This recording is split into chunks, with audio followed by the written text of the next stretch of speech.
behalf of our renowned Kharghar College of Commerce and Science, I am delighted to offer a gracious welcome to all. Kindly give a round of applause to welcome our guests. I request all the dignitaries to take the seat.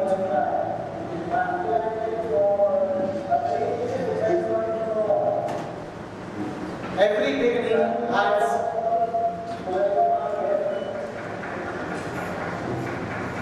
to be noble and our dedicated Rohini and team to perform a welcome song.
Thank you, team, for such a soulful beginning of the day. Friends, change is imminent in our lives, and what a splendid way to bring the affirmative change in us has been confirmed by organizing a multidisciplinary international conference on current emerging trends for advancement in commerce and science at global level, with effect from 8th December 2023 to 9th December 2023, that is the concluding day of this explorative program today. From my perspective, I assure that each one of us has really been felt enlightening after attending the program, and why not, the topics covered under this program were more optimistic and relevant for our career growth. What a splendid way to start with an international conference by having remarkable responses of more than 100 registrations. Indeed, an applaudable moment for all the team to cherish. To improve the golden movement of opportunity and catch the good that is in our reach is the great art of life. To give a red carpet welcome to our chief guest for today, the renowned personalities, may I take the pleasure of requesting our respected and dynamic principal sir to do the honor. Dear fraternity, today we are blessed to have with us the dignified chief guest, Dr. Abuzar Mohammad Harun Ansari. Please welcome various places to succeed in MHT CET. First prize was awarded in Teaching Aids competition for the documentary by Palus Panchayat Samiti Palus. We are really obliged to have sir with us.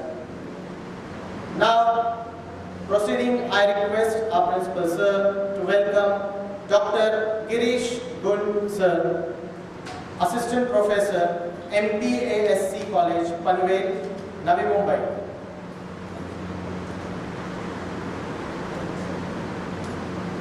Okay, the coordinator of this conference, Dr. Farooq.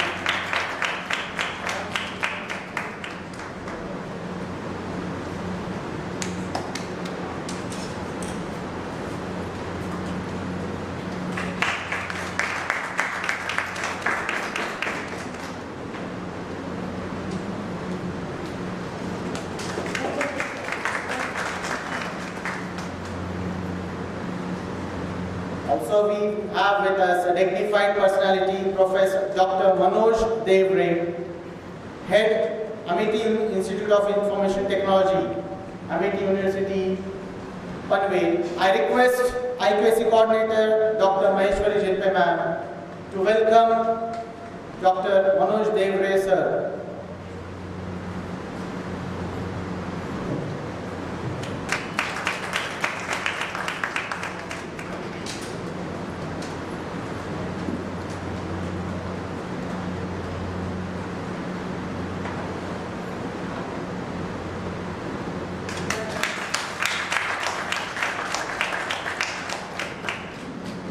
Thank you, ma'am. Thank you, sir.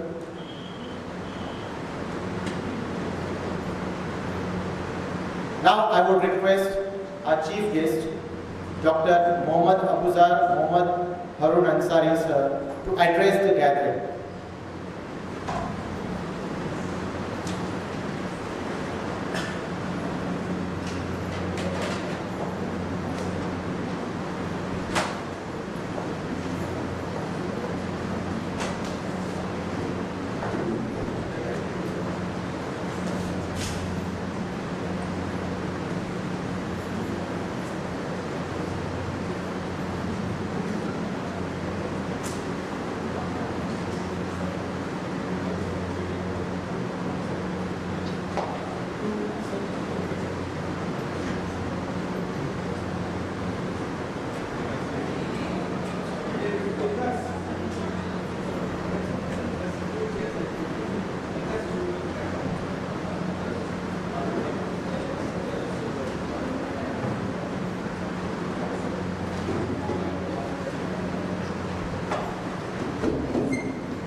Good morning all of you. I'm very much delighted to hear the welcoming of this award. I'm very much thankful to all those who have welcomed with the rhythm which I get registered in my brain. I'm very much grateful to the principal of this college, the management of this college, and all of my staff members, those who have organized this 2 days international conference, the current technology. As this conference is related to current training technology, so I've chosen such a topic that I want to discuss, so that it will have a direct rationalism with the thing chosen by the faculty, staff, and management.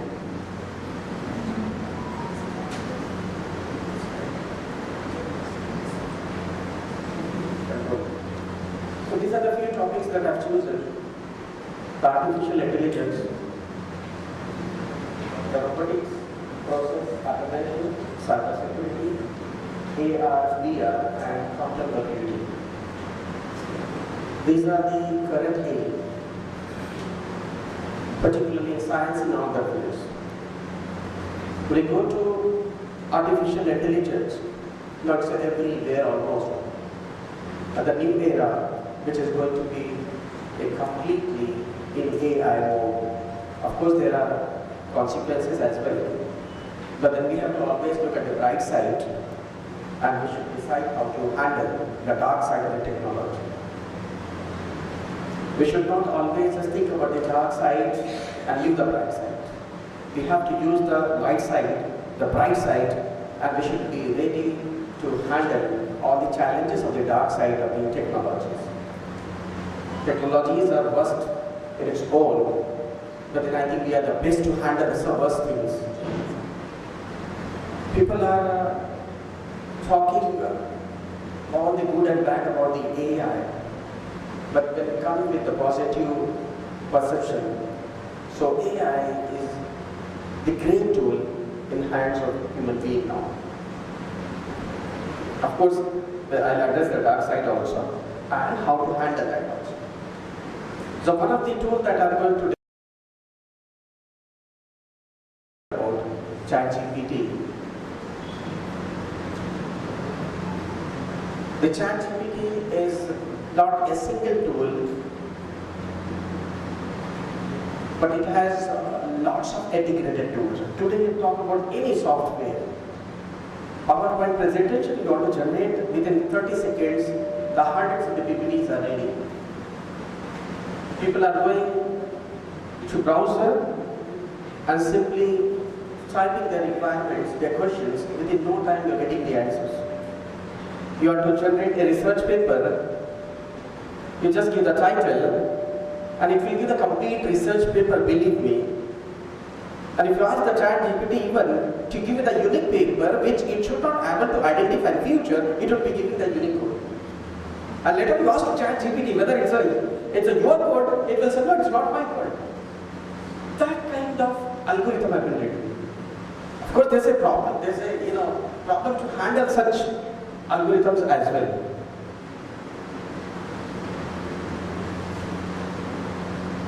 Last week I was in one of the conference.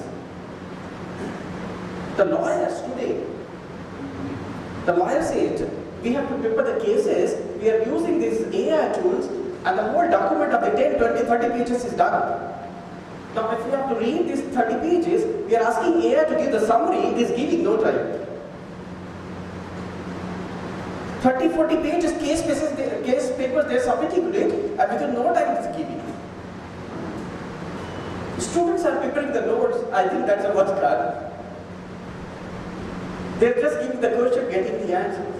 Few cases we have identified in examination hall, they're using this kind of tools for generating the answer and writing it.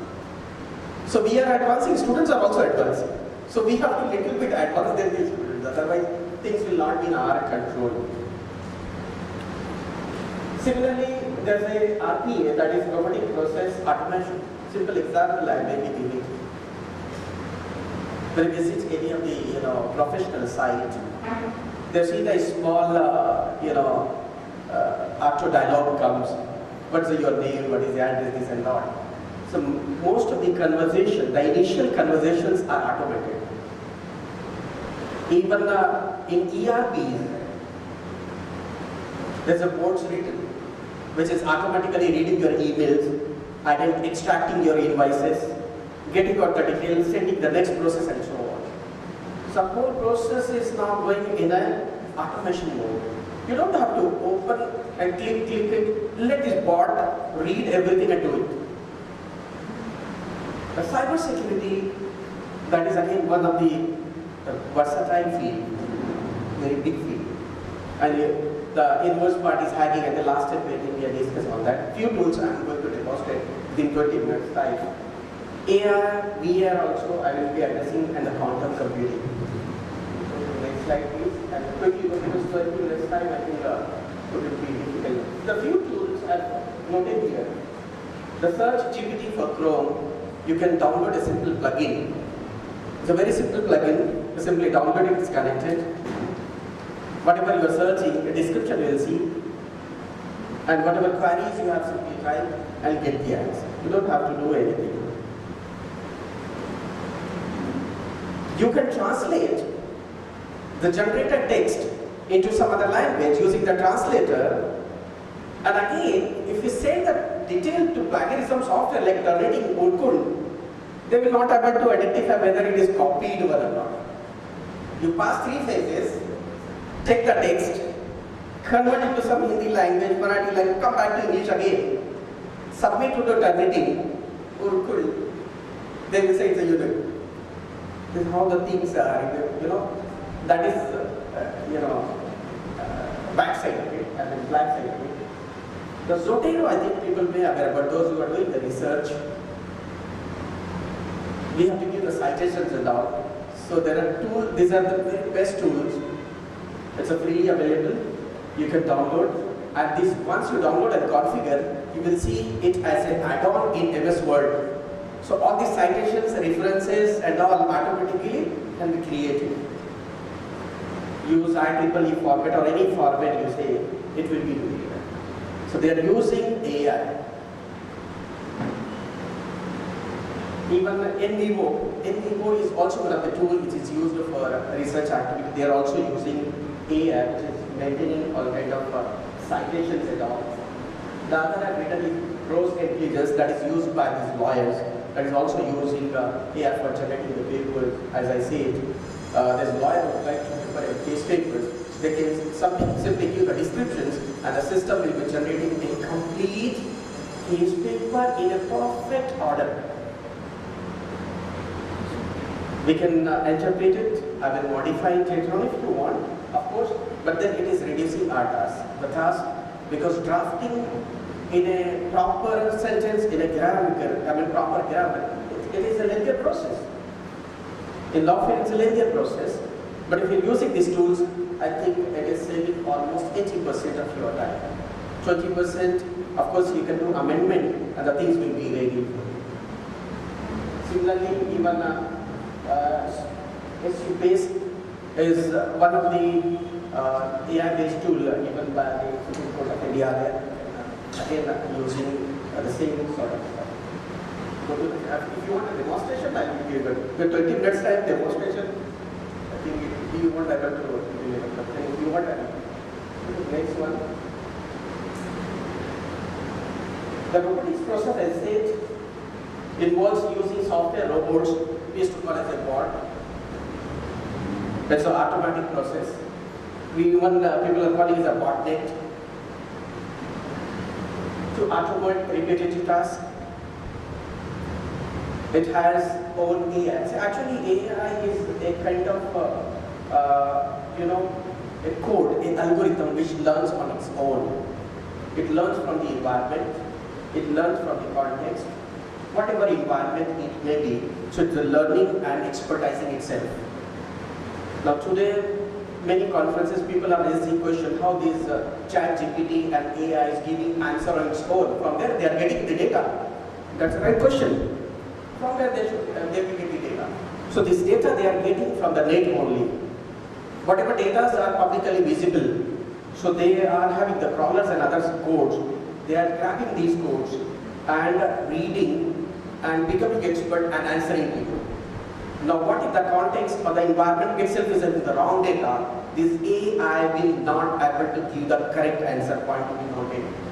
If the environment is having the wrong data, wrong information, this AI will also be giving the wrong result, point to be noted. If the environment is correct, okay, then this AI will learn correctly and then it will be able to answer correctly. It's like a student in a classroom and a teacher is having no knowledge and passing all the things. A student will also learn the same and they will go in the same manner and they will answer the same way.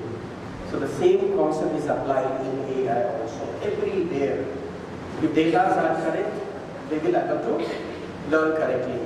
But now, as these AIs are becoming smarter and smarter, so the outliers, the centroid, all the algorithms are employed so that all the data which are completely non-relevant or irrelevant are excluded. So this AI is excluding such outliers on its own now. Earlier it was a simple AI, now it is becoming a smart AI. Tomorrow is working much more smarter AI, and there's a danger of such AI where it will go beyond the control. Today we can at least control. So today we have to have a frame, certain frame set or a certain boundaries we have to set. If we will not set the boundaries, the tomorrow AI will not be in our control. Today AI is still in the learning process. Today AI is still in the growing phase. Everywhere we are incorporating AI, but then day by day AI is becoming smarter on its own. Tomorrow if we ask to where to stop, it will not able to stop because already it has become smarter. It has become a matured entity. Today it is in the process of maturity. So today if we put a right direction, then I think things will be in right direction. Otherwise, I do not know what is going to happen in the future. Related to cyber security, this is one of the area that must be addressed very carefully. The whole world is in digitization mode. Everything is now in digital mode. And our identity has become a sellable identity on internet. Every day we are sold many times on internet we are not aware about. Many times. Whatever we are accessing on Google, whatever we are accessing on internet, we are tracked, our behaviors are noted, recorded, and then our behaviors are sold out as a commodity. This is how this Amazon, Flipkart, Snapdeal, eBay and other sites are working.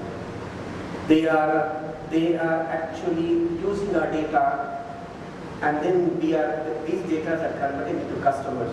And this is how when we go to Amazon and access anything, we see all the relevant information, relevant products, because already Amazon is aware about our behavior, what kind of product we like or dislike. So the question rises, can we secure this? Of course, yes. The 90% lapses comes from the end user. 10%, the corporate I'm talking about, the corporates are having very high, very robust security mechanisms. End users, the general public, they are not aware about this kind of lapses or weakness. So they access anything, they download anything, they allow anything, they grant permission anything, and then of course anything will happen tomorrow. And it's happening.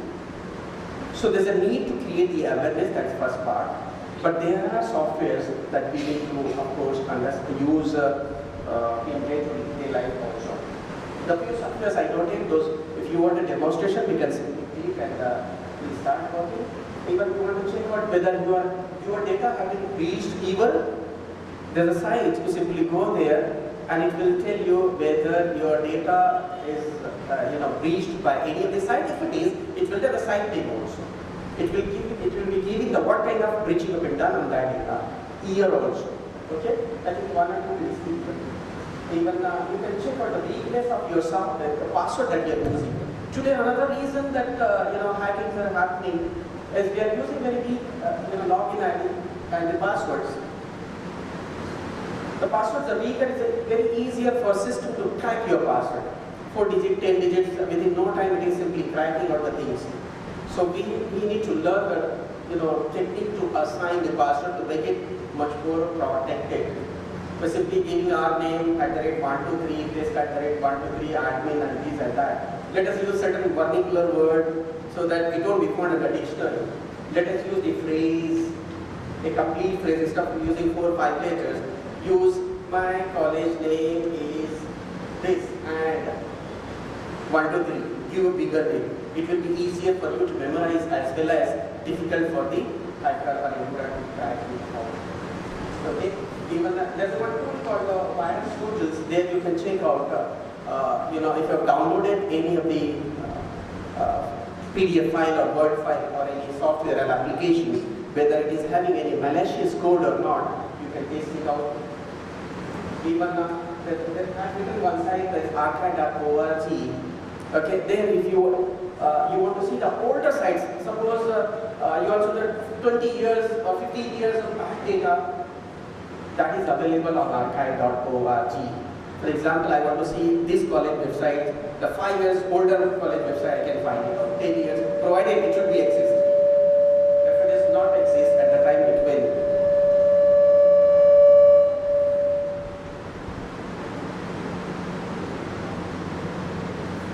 So with the help of these tools, at least we should have to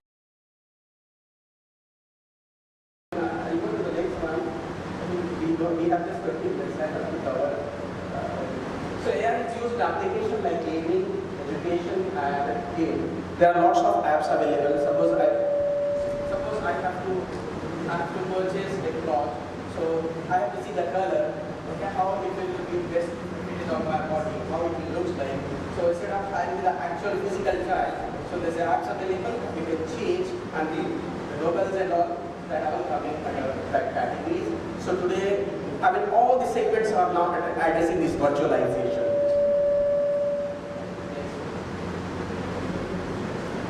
Quantum computing. Everyone is aware of the quantum computing. I can say it's like a kind of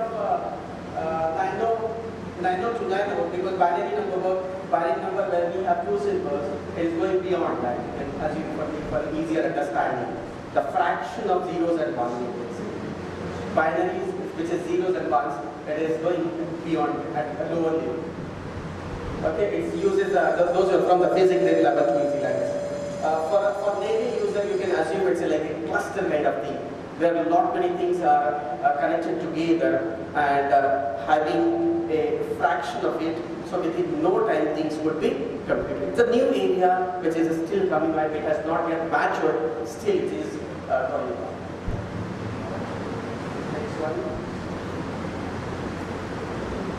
And NLP. NLP is another field where system is recognizing.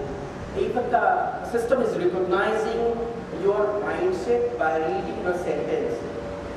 Okay, if I am giving certain sentence, system will understand or recognize the kind of person you are. You just say one sentence, system will have to identify your personality. System will prepare your own profile by just reading the one paragraph that you give to system as a description.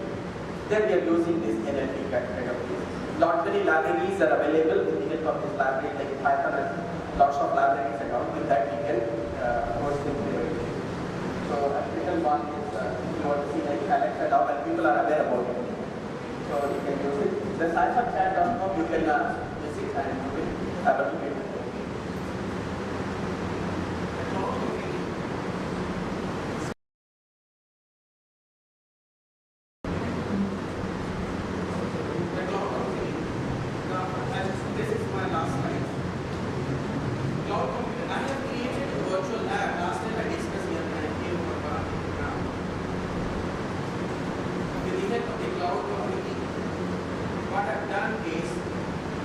I have created a server having almost 38 computers with various operating systems like Ubuntu, Linux, Fedora, Windows 84, Windows 12, Windows 19 server.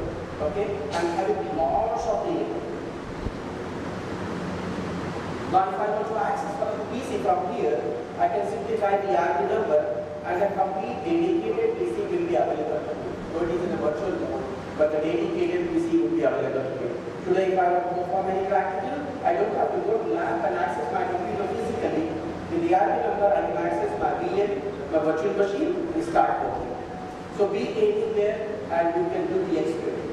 So it is like experimental lab and you can do anything from anywhere. You have a complete computer. In a virtual mode, you have a complete computer. You can install new softwares. You can write any code. You can compile any code. You can execute any code. You can uninstall any software. You can go by the database. You can go by the front-end technology, middle-end technology, or any technology. So without investment, I mean with less investment, you can have the huge infrastructure that to removing. Just give it and access it. I can access my computer from here.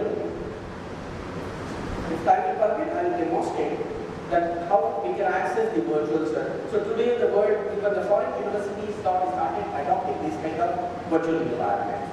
The students should not be forced to go to lab to perform the practicals. Give them IP. With IP they will get their credentials and their VMware is ready. Okay? They can access their VMware and whatever they want they can perform there. And then IP can control their computers also. Suppose I'm at home and I want to control that, that's a daily easier. So these are the very current even this, I'm using a VMware ESXi 7.0 version for implementing the virtual lab. It is free for educational purpose. That too, just one version below the latest one. Okay, whatever latest version released by the VMware ESXi, you have to go just one version down. It's a free. You don't. Otherwise, it is costing around lakhs of rupees. The licensing cost is too high. But if you just use one lower version, then it will be free. You don't have to pay any license for. So that is how the area, all the academicians and the researchers should adopt this kind of technology uses. Thank you very much all of you for listening to this slide.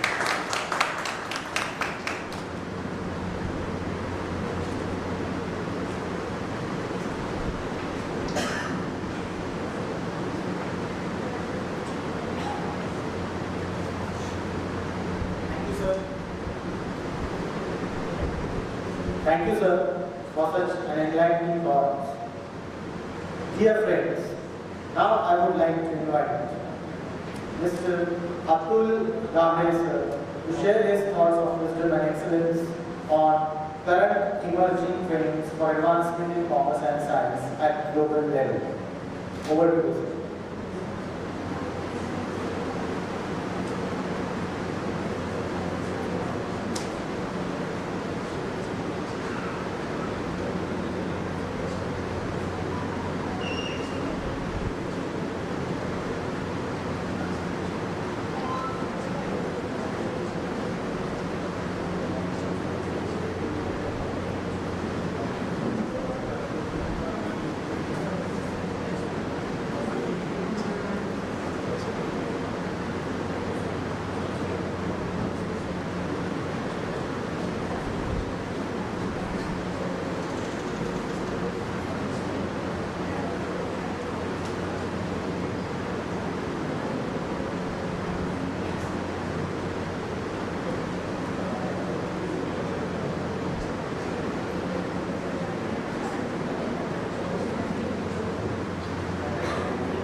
College of Commerce and Science.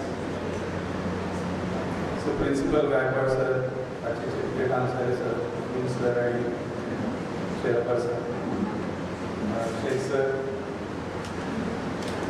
the technical team, cameraman, and not to forget my student Sneha Lokande, because of her idea.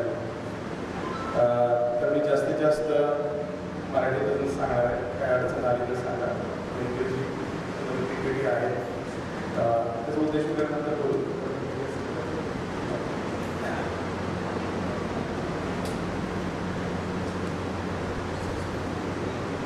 तर आपण emerging trends for advancement of science at a global level, जागतिक स्तरावरती जे काही आता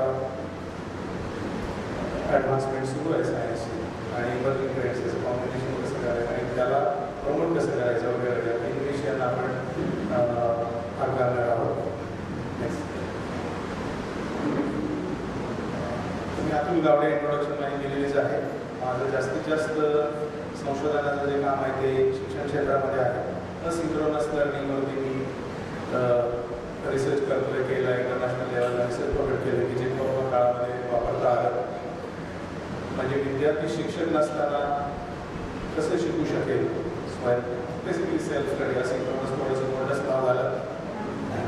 सध्या मी Shantiniketan international स्कूलमध्ये administrative officer म्हणून काम करतोय. तर आपण कसं कसं जाणार आहोत, तर काही मी की नंबर्स तुमच्याकडे पोस्ट करणार आहे की ज्याच्यावर तुम्ही काही प्रेडिक्शन्स आणि मग त्याच्यातून आपण जे कॉन्फरन्सचं महत्त्व आहे ते जाणार आहोत.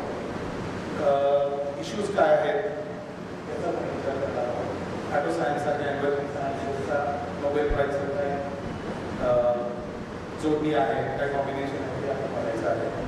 जे सबथिम्स आहेत त्याच्यामध्ये रिन्युएबल एनर्जी आहे त्याच्याशी संबंधित PTA, SS म्हणजे विंड टेक्नॉलॉजी, सोलर सिस्टमविषयी बोलणार आहोत.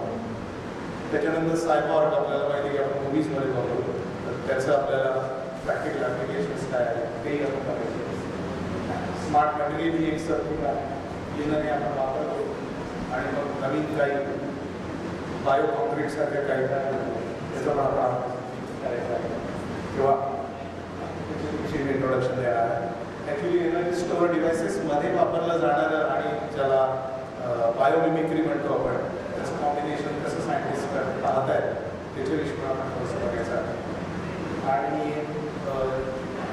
आपलं एक कॉलेज आहे ते कॉमर्स आणि सायन्स असल्यामुळं कॉमर्स आणि सायन्स याचं फ्युजन एकत्रित कसं करता येईल आपल्याला हे पण आपण इथं बघणार आहोत.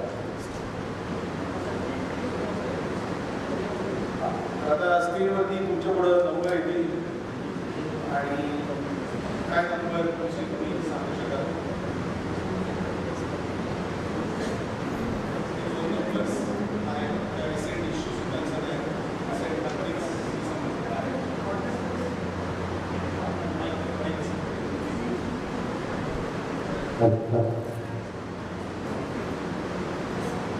काही सांगता येईल त्या नंबरविषयी? फेमस नंबर्स आहेत आत्ता आठवड्यात पूर्वीचे famous numbers. Okay, let me next याच्यावर काय सुचते का? हा उत्तराखंड टनेल क्रशचा आहे. तर तिथं 17 दिवस लोक 41 वर्कर्स अडकून पडले होते आणि त्याला रेस्क्यू करण्याकरता वेगळे प्रयोग केले गेले. त्यातला एकच यशस्वी झाला, त्याच्याविषयी पण आपण बघायचं. तर हे डिस्मॅन्टल केलं गेलं पहिल्यांदा मशीन, हे अमेरिकन मशीन आहे. पहिल्यांदा डिस्मॅन्टल केलं 25,000 किलो याचं होतं, 25 टन याचं होतं. तर ते डिस्मॅन्टल करून विमानातून तिथं आणलं पण ते काम नाही करत. अमेरिकन मशीनचं काम केलं आहे. व्हर्टिकल ब्रिथिंग करायचं प्रॅक्टिकल पातीच नाही. तर मग काय वापरलं गेलं?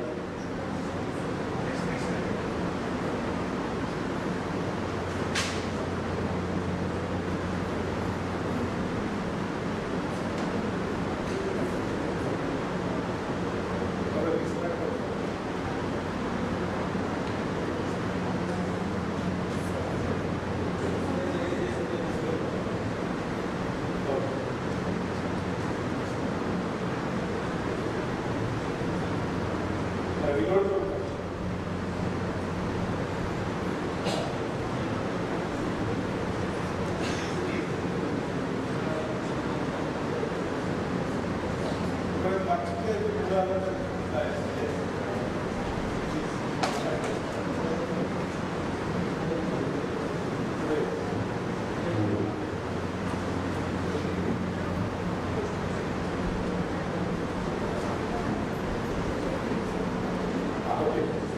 याला हे 17 दिवस आतमध्ये अडकलेले लोक रेस्क्यू करायला रॅटफोर मायनिंग नावाची मेथड वापरली गेली, ही जी बँड आहे. कारण का तर 80 सेंटीमीटर मधून वर्कर्स आतमध्ये जावं लागतं. आतमध्ये वर्कर जे जातात ते सफोकेशन होऊ शकतात. लहान मुलं जाऊन त्याच्यामध्ये काम करतात, पैसे जास्त मिळतात म्हणून. नंतर परत ते घासू शकतं आणि लोक मरू शकतात, पॉइझनस गॅस होऊ शकतात. अंडर वॉटरचे फ्लड होऊन ट्रॅप होऊ शकतात लोक. काय नाही, काय जरी असलं तरी ते वापरतात. आणि अशी बॅन जी पद्धत आहे मायनिंगची, ती हे 41 लोक रेस्क्यू करण्यात आता वापरली. तर मला पुढचं प्रश्न आहे की इथं आपलं AI कुठे गेलं, मशीन लर्निंग कुठे गेलं, कुठं रोबोटिक्स होतं, तिथं डेटा सायन्स नव्हता का, की तिथे लँडस्लाईड होणार आहे हा डेटा नव्हता का आपल्याकडं, तिथं खाली पातळ फुटेल असं काही मटेरियल असताना किंवा सगळ्या असतील असं काही आपल्या डेटा नव्हतं का, ते जे पातळ वापरलं गेले जे तुटलं तिथं मग स्मार्ट मटेरियल नाही का वापरू शकलो आपण. तर हाच सगळा जो इश्यू आहे तो आपल्याला या कॉन्फरन्सचं महत्त्व सांगतो. मशीन लर्निंग, डेटा सायन्स आणि जे काय आपण सबस्किल्स या कॉन्फरन्सच्या चर्चा केल्या याचा विचार करणं गरजेचं आहे.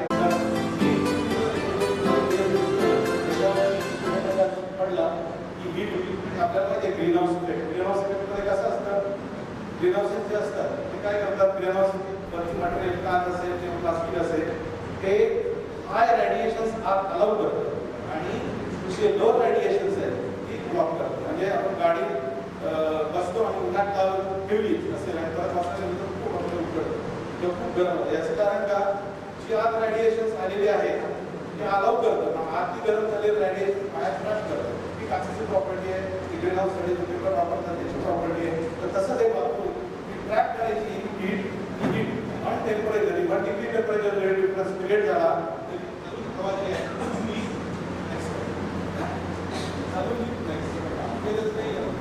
ती खालून आलेली गरम हवा आहे ती वर जाईल आणि ॲट द सेम टाइम त्यांनी काय केलेलं आहे की इथं मॉइस्ट वॉटर टाकलेलं आहे, एअर मॉइस्ट केलेलं आहे by dropping very minute particles of water so that it get cooled and become heavy, and so it gets the downward direction and which will run through that. Okay, so it is in the simulation model, simulation use करून त्यांनी ते बघितलेलं आहे. आता आपल्याकडे देवाला 4 हात असतात, त्याला प्रत्येक त्याची कॅपॅबिलिटी दाखवत असतात. खूप गेलं तर 10 हात आहे, कारण मुळातच दुर्गा किंवा असतात त्यांच्याकडे एक्स्ट्रॉर्डिनरी पॉवर्स असतात. ते कदाचित त्याच्यामध्ये इंडिकेशन म्हणजे एखादी आई जर का स्वयंपाक करत असेल तर तिला उघड्यावर बाहेर जाते बाळाला, हेही माहीत असतं, अत्याधुनिक असतात आणि ते कदाचित इंडिकेट करत असेल. पण आता सायबर म्हणतो ऑर्गॅनिझम आणि सायबर हे कॉम्बिनेशन जे आहे ते पॉसिबल झालेलं आहे. म्हणजे समजा इथं एक विमानाचं टँक बसवायचं जे मोठं आहे, तर मला आतमध्ये एखाद्याला धरलं पण पाहिजे, स्क्रूड्रायव्हर पण फिरवलं पाहिजे आणि मागं येणारा आहे स्क्रू बसण्यासाठी मागं पोहोचलं. तर मला 4 हात पाहिजे. तर आता रोबोटिक्स AI याचा वापर करून असे हात आपल्याला मागं बसवता येतात बॅकपॅकसाठी आणि त्यानं तुम्ही हे काम करू शकता. सो मला वाटतं लवकरच जोडीचा खरा होता हा काहीतरी बघायला मिळेल. आम्हाला आस्पिरंट्स, टीचर्स आणि सायंटिस्ट जे ऑनलाईन आहेत त्यांच्याकरता पण सगळ्यांना तुम्ही निश्चितपणे हा बदल घडवू शकाल असं मला वाटतंय. तर we are using linear because it is a smart method.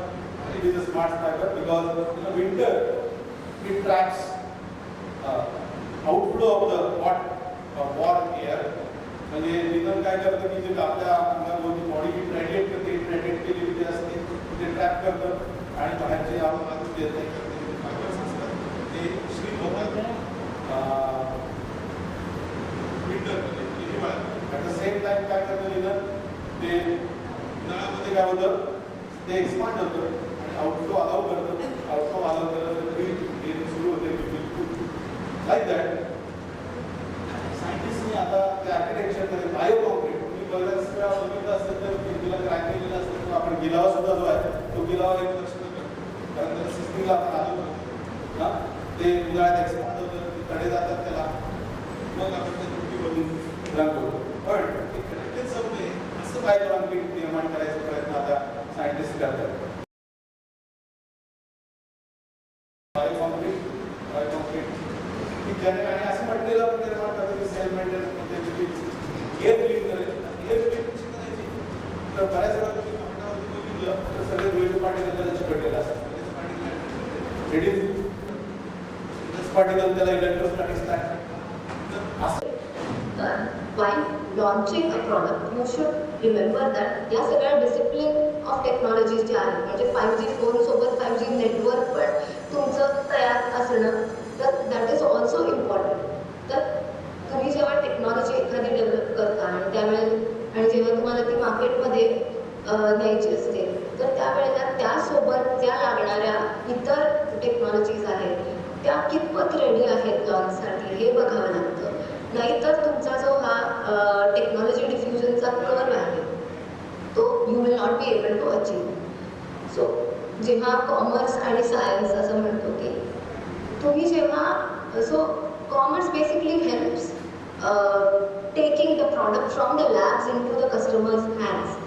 तर हे लॅब्स टू हँड्सची जी एक जर्नी आहे that is totally driven by commerce like managers and the whole financial thing आणि सगळं. कारण प्रत्येक टेक्नॉलॉजी ज्या वेळेला इनिशिएट होते त्यावेळेला ती खूप कॉस्टली असते, नंतर ती चीप होत जाते. त्याचं रिझनच आहे की इतर ज्या टेक्नॉलॉजीज आहेत त्या हळूहळू त्यानंतर डेव्हलप होतात. से फॉर एक्झाम्पल डिजिटल कॅमेराज आधी खूप कॉस्टली होते आणि आता ना you have a digital camera in your pockets. तर त्याचं रिझन आहे की मॅन्युफॅक्चरिंग डेव्हलप झालं, त्याच्याबरोबर प्रोडक्शन टेक्नॉलॉजीज डेव्हलप झाल्या, इतर ज्या सप्लाय चेन लॉजिस्टिक्स ज्या टेक्नॉलॉजीज आहेत त्याही डेव्हलप झाल्या.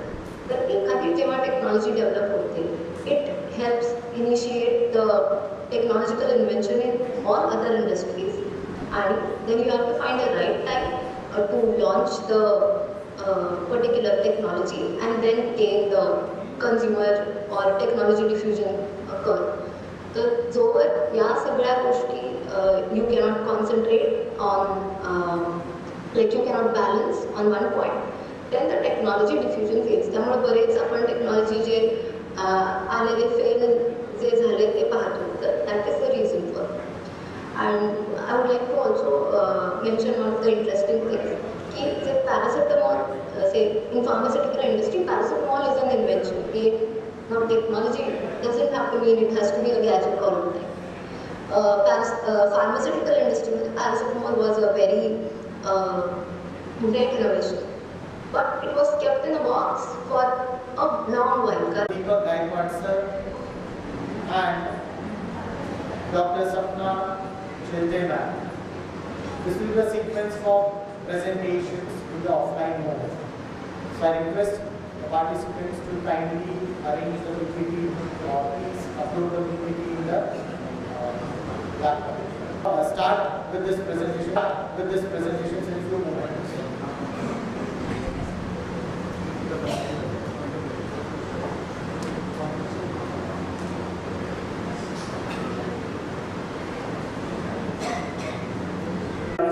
Of study of further production of antibiotics, anti-cancer drugs, and metabolites, and so on.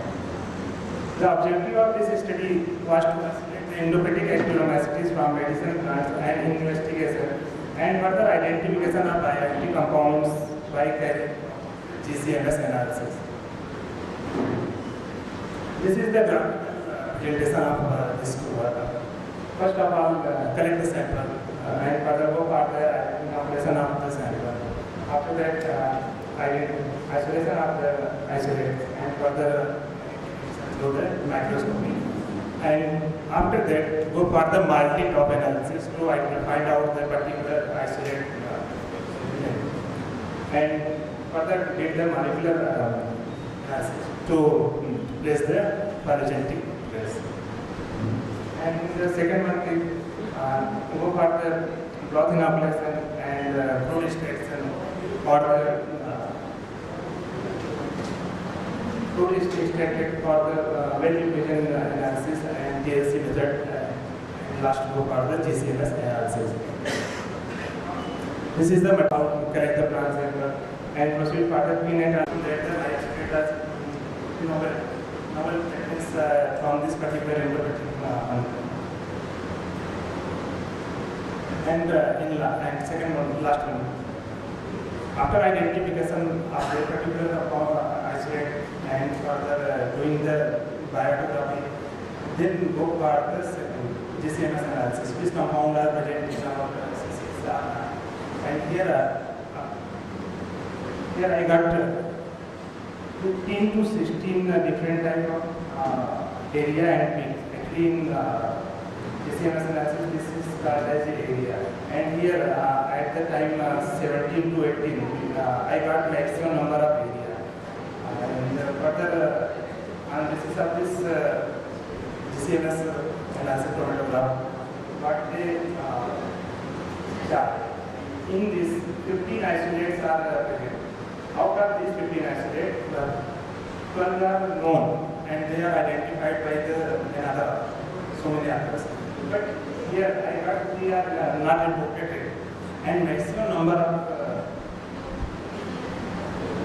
area was covered by the methyl 3-propionate, which is not identified.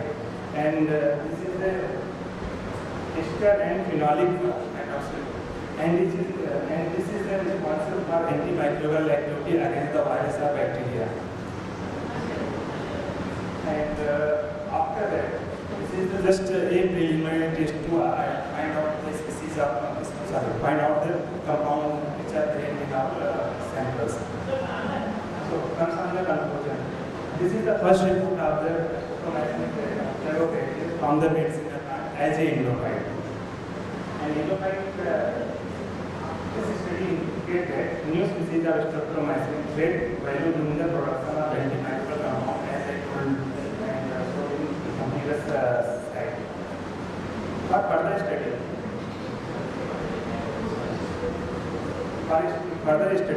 to purify antimicrobial compound, because this is a preliminary, we just know that this compound is indicated to that particular species. But how to isolate, how to purify, how to go for the structure analysis. Then further we need to necessarily discover some other compound and further important to industrial application. And one of the medicinal plants are the source of the microbiota, having capacity in the antimicrobial compound and useful for the antimicrobial compound. Complex one objective of my analysis. I think I may stop here, and this is the partial. Now, thank you so much.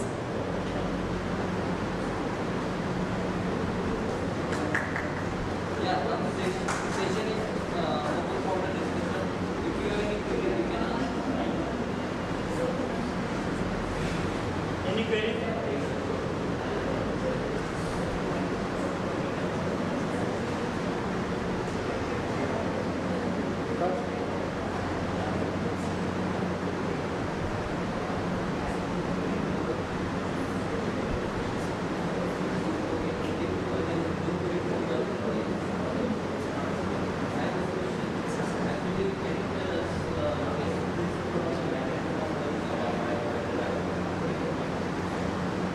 Just the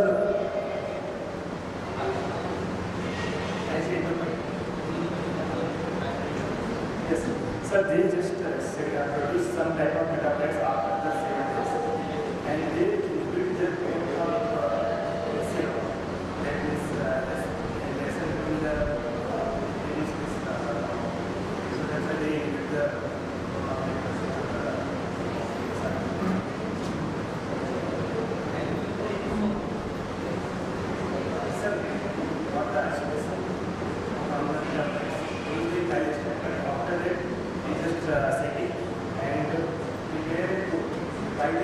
with the help of provider we operate the socket and we got the code.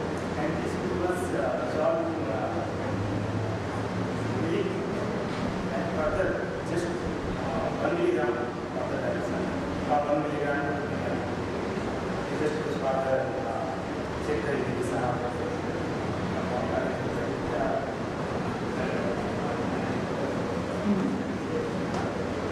Thank you so much, sir.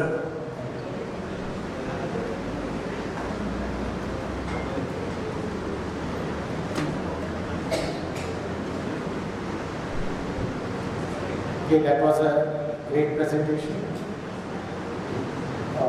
One announcement that every participant will get 10 minutes time to present the paper. They'll have to finish the paper within 10 minutes. Yeah, after 8 minutes we'll have some warning for you to be alert and try to complete the paper in 10 minutes.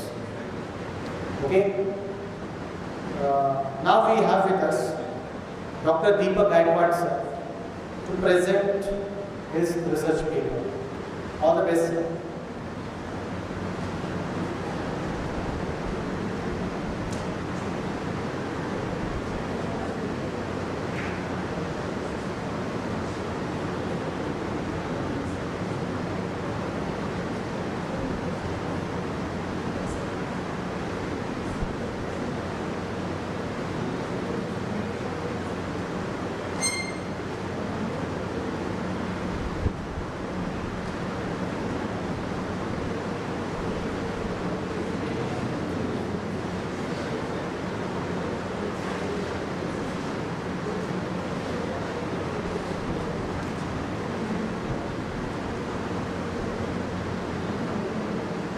Good afternoon, everybody.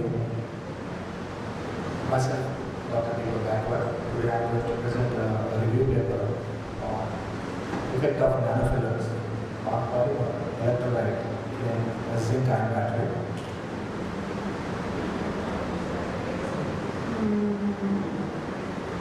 This will be the flow of the presentation. But, we have need of storage. Why zinc ion battery? Characteristics of electrolytes. Issue in aqueous and non-aqueous zinc ion battery. Polymer solid state electrolyte promising alternative and hurdles of the polymer electrolyte. Then feature perspectives and strategies for the polymer electrolytes. Here you can see we have just projected the limited supply of the fossil fuels. As we know that we are increasingly having the demand of the power supply. And to meet the increasing demand of the power supply, that limited resources we are having right now, like this for the coal, oil, and the gas, which are the conventional resource sources which we are utilizing right now. But the issue with this conventional resource sources is that, as this is the predicted values of the years, that all these resource sources are going to finish. We are not getting that resource sources again. So the alternative for the resource sources, the conventional resource sources, is the renewable resource sources. And for this renewable resource sources, we are having different renewable energy sources, like some we have seen, like recently the work is going on the solar panels, wind, as well as the hydrogen and biomass. So many of the resource sources are recently used and researched for the betterment of the power supply solutions.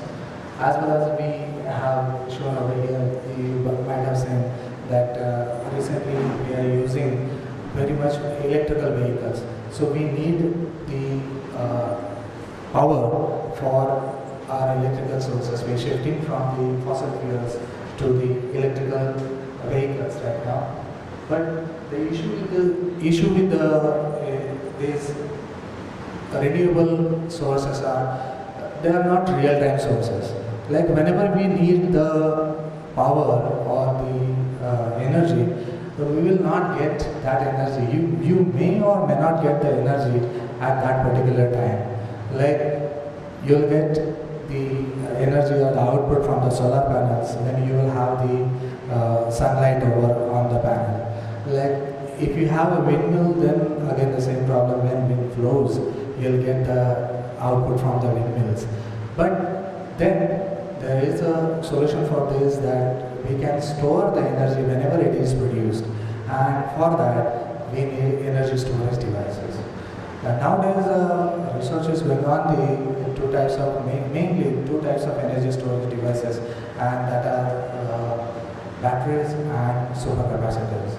We might be knowing that mainly the lithium-ion batteries, because of their high energy density, the lithium-ion batteries have taken over the commercial rechargeable battery market, and though now we are abundantly using the lithium-ion batteries, but still there are few limitations with the lithium-ion batteries, and that limitations are like we have very limited natural resource of lithium available, as well as the manufacturing cost or the extraction cost of the lithium is also very high. And the major problem with the lithium-ion batteries, you might have heard that the batteries are exploding right now. So many of the electrical vehicles are exploding. So this explosion is because of the electrolyte which is used in these lithium-ion batteries, that organic electrolytes.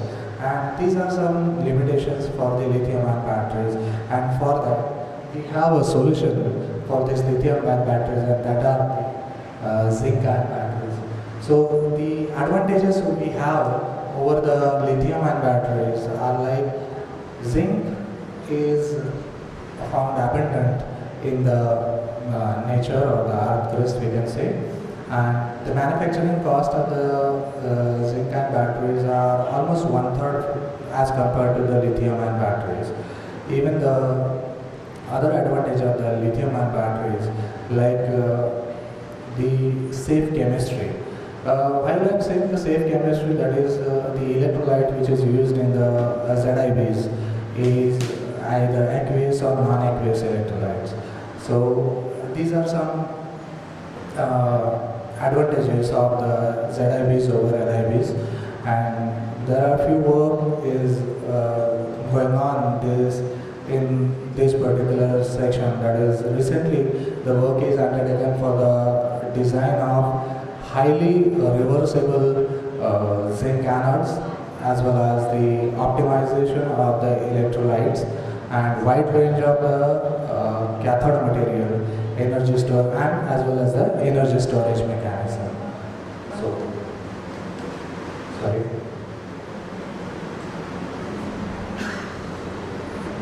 We have mainly focused on the electrolytes of the ZIBs, and here the main characteristics of the electrolytes which are being expected are like ionic conductivity and electrochemical stable potential window, where we can utilize the batteries in a proper range. So that is one parameter. And the ion transference number, thermal stability, and electrolyte, electrode and electrolyte interference. Here we mainly characterize electrolyte over these particular parameters, and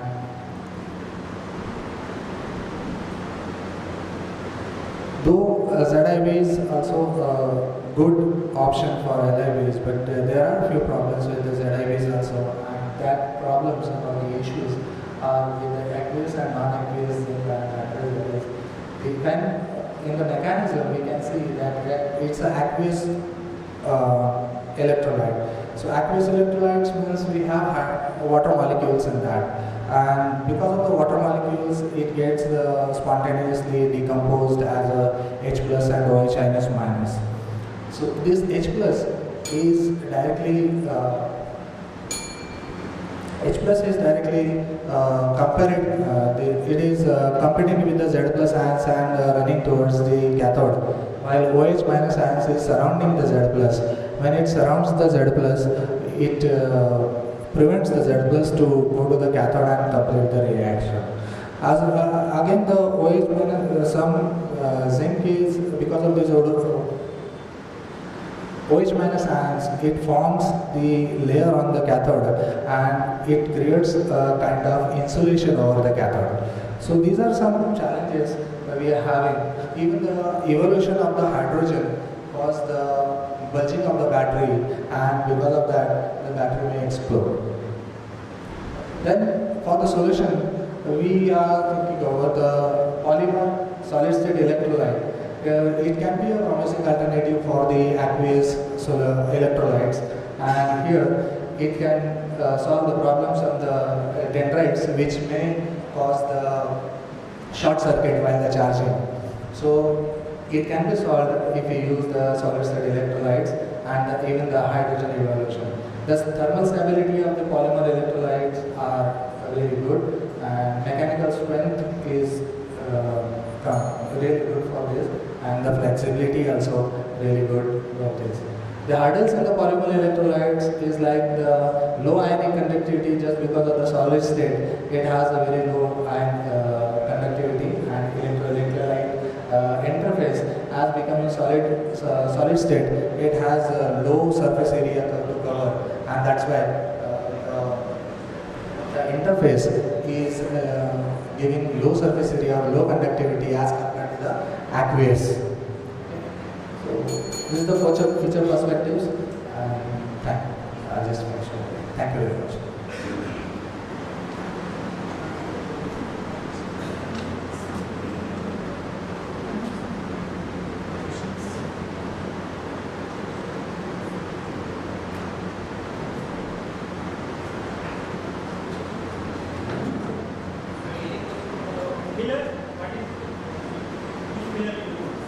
So this is the review paper, and we have just identified some materials and we will use that.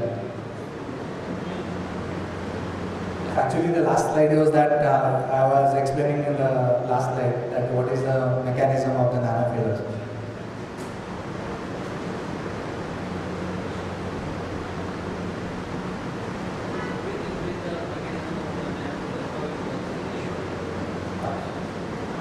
So nanofillers are basically when we use the nanofillers in the electrolyte, they form some channels, and these channels are like taking your pipes from anode to cathode, and only one ion can pass into that. So it prevents the other ions to get enter into that, and it prevents the like Z plus ion to enter into that and form the insulation layer on the cathode. Thank you very much, sir.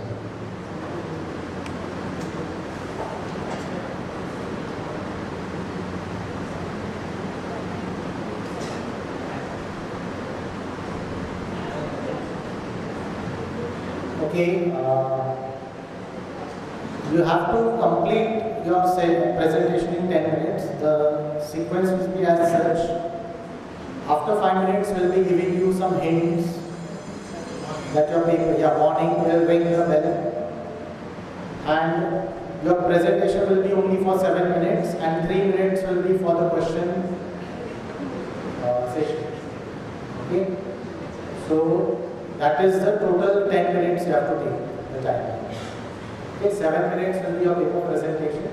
In that, after 5 minutes, we'll give you the warning by ringing the bell, and 3 minutes will be your question session. Now we have with us Mr. Yogesh Sabotia.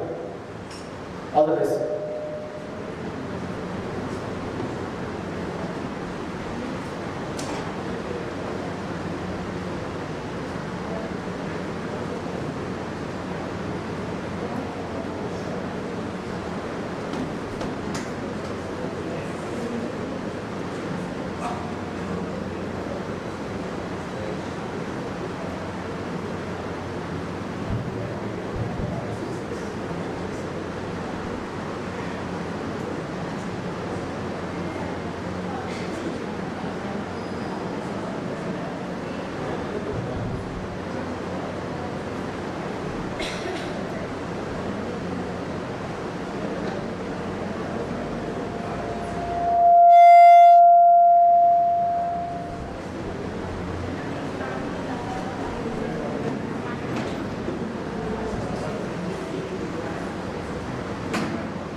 Now my first slide shows this paper cutting. This is a serious issue which is going on of heart attack in today's scenario. It is not only about the heart attack, but it is about the young age. You can see now the heart attacks are not only for the old age, it is coming to the young age also.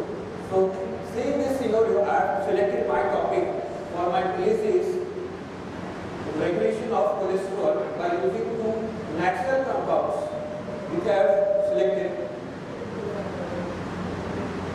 Yes, so today's my presentation topic is critical review of potentials and synergistic effect of curcumin and resveratrol. If you can see cholesterol, one of the vital components of cell membrane, which is known to have both structural and metabolic implications. Cholesterol, if we are taken in the balance, it is good for health, but if it goes above the normal range, it can form a pathological conditions. The deregulation of cholesterol synthesis gives a cardiovascular disease or neurodegeneration disease, also in some form of the cancer also. So if you have to regulate the cholesterol, you have to maintain, if cholesterol is maintained properly, it can lead to the good health of the human beings. Again, cholesterol homeostasis is associated with maintenance of proper cellular systemic functions. Now at present what is going on? How to regulate the cholesterol? At present what we are doing is we are taking the tablet called levostatin, but there are side effects of these tablets. To bypass the side effects, we can go for some natural compounds that are nothing but polyphenols. Now two polyphenol dietary products which I am using in my topic is resveratrol and curcumin. If you see that polyphenols are known to have positive effects on cholesterol regulation, thus reducing the risk of cardiovascular diseases. Polyphenols such as curcumin and resveratrols have been obtained a beneficial effect in the cardiovascular health. Second, curcumin and resveratrol have been reporting a positive impact in cholesterol regulations, which has been given a variants in the past history. You have seen many papers have been studied for this on this molecule, but it was studying the individual, and my topic is I am studying the combined effects. Polyphenols are micronutrients which we get through certain plant-based foods, which helps in your cardiovascular diseases, digestive issues, weight management, diabetic and neurodegenerative diseases. Now my topic is about the review literature.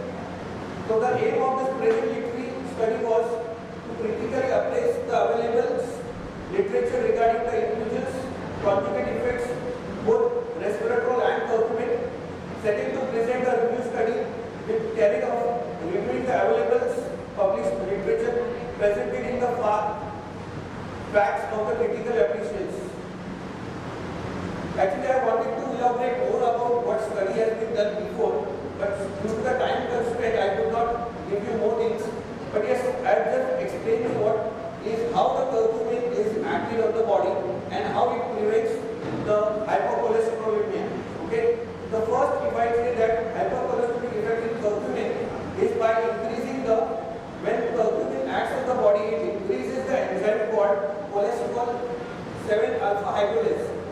Now this enzyme used in the breakdown of cholesterol. Okay, it breaks the cholesterol and forms a bile acid. Second is by increasing the PPAR. PPAR is nothing but peroxisome proliferator activated receptor. Now this is the receptor which gives the beta oxidation. Beta oxidation is nothing but breakdown of fats. Third is the liver X receptors. Now this removes the cholesterol from macrophage form cells in the arterial wall, and it removes the cholesterol with the help of HDL cholesterol. Third, curcumin inhibits the HMGR. What is HMGR? It is a 3-hydroxy-3-methyl glutyl coenzyme reductase. So this enzyme, it helps in the decreasing the cholesterol by biosynthesis. It stops the synthesis of cholesterol. So what are the results previous paper I have studied? In this result we have found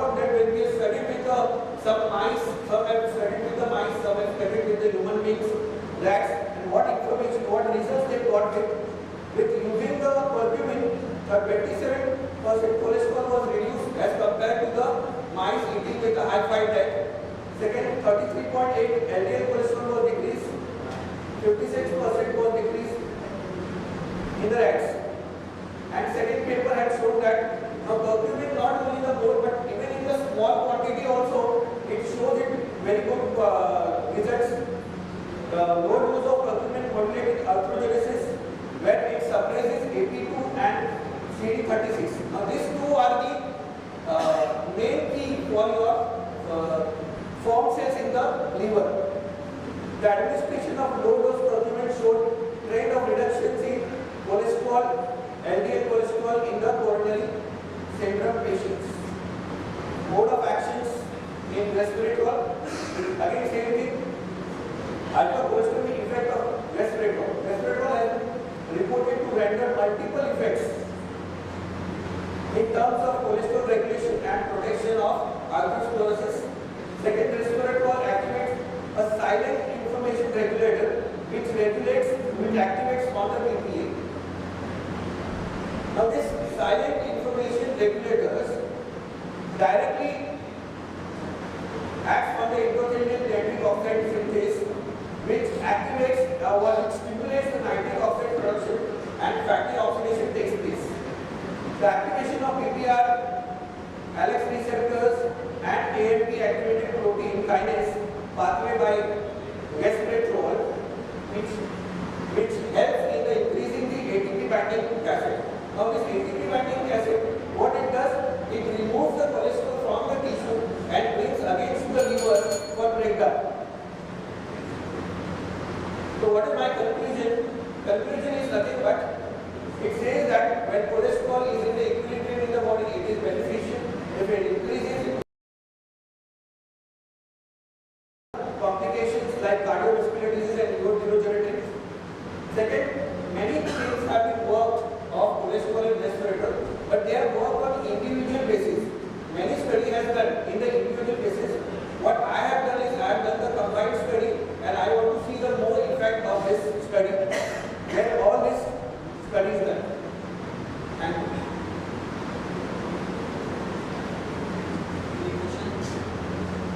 Any questions?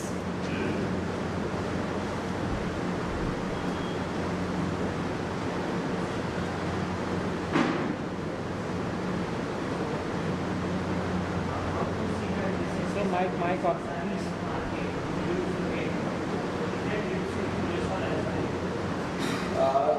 So some drugs are showing the effect to weight loss, but some drugs are not showing the weight loss. They only act on the cholesterol.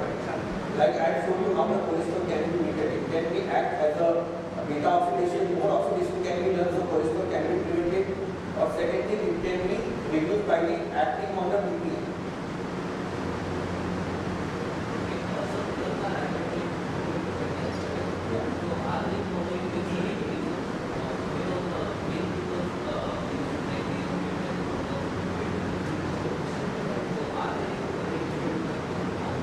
Sorry to tell you, but sir, everybody has not gone to when this talking about. Yeah, but I think, sir, because of this, when we talk about the chemical compounds, there are some side effects which can be bypassed by this using the natural compounds.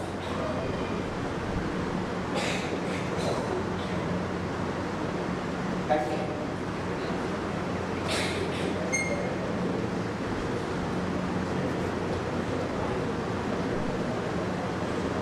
Okay. Now we have Dr. Sharat Panchkule, sir.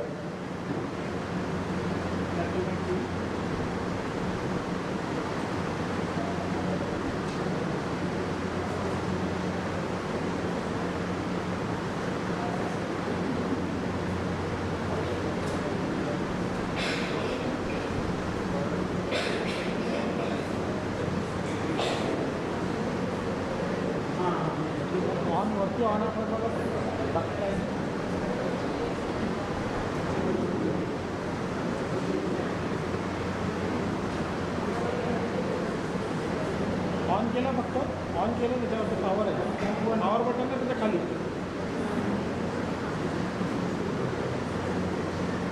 My name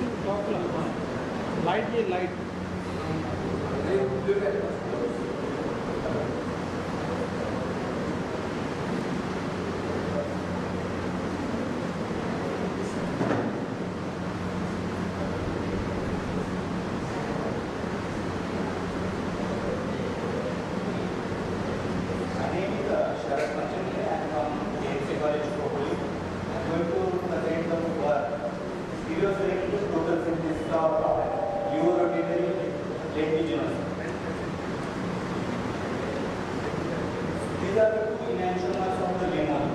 One is responsible for the scale of RH, whereas other is responsible for the scale of lemon. I am giving another example. These are the two enantiomers of the amino acid asparagine. One is having sweet taste, whereas other is having the bitter taste. Why this is happening? Because the living system is made up of proteins. Proteins are made up of amino acids, and we know almost all except the glycine are chiral in nature. So living system is chiral. Chiral compounds can distinguish the enantiomers. So there is a quest for the single enantiomer, because some enantiomer may show the biological activity and some may not show the biological activity. So there is a quest for the single enantiomer in the pharma industry.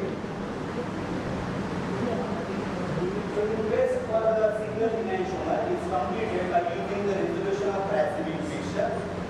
Then a chiral pull approach, naturally occurring chiral materials can be used as the starting material for the synthesis. Then last one is the asymmetric synthesis. Asymmetric synthesis means there will be generation of new chiral centers in the molecule. So there are 4 generations of the asymmetric synthesis. We are interested in the 4th catalyst controlled method. So there are also 2 methods. One is the organometal catalysis and other is the organocatalysis. Whenever we use ligand and metal for the asymmetric synthesis, that will be known as the organometal catalysis. And if we use pure organic compound for the organic synthesis, that will be known as the organocatalysis.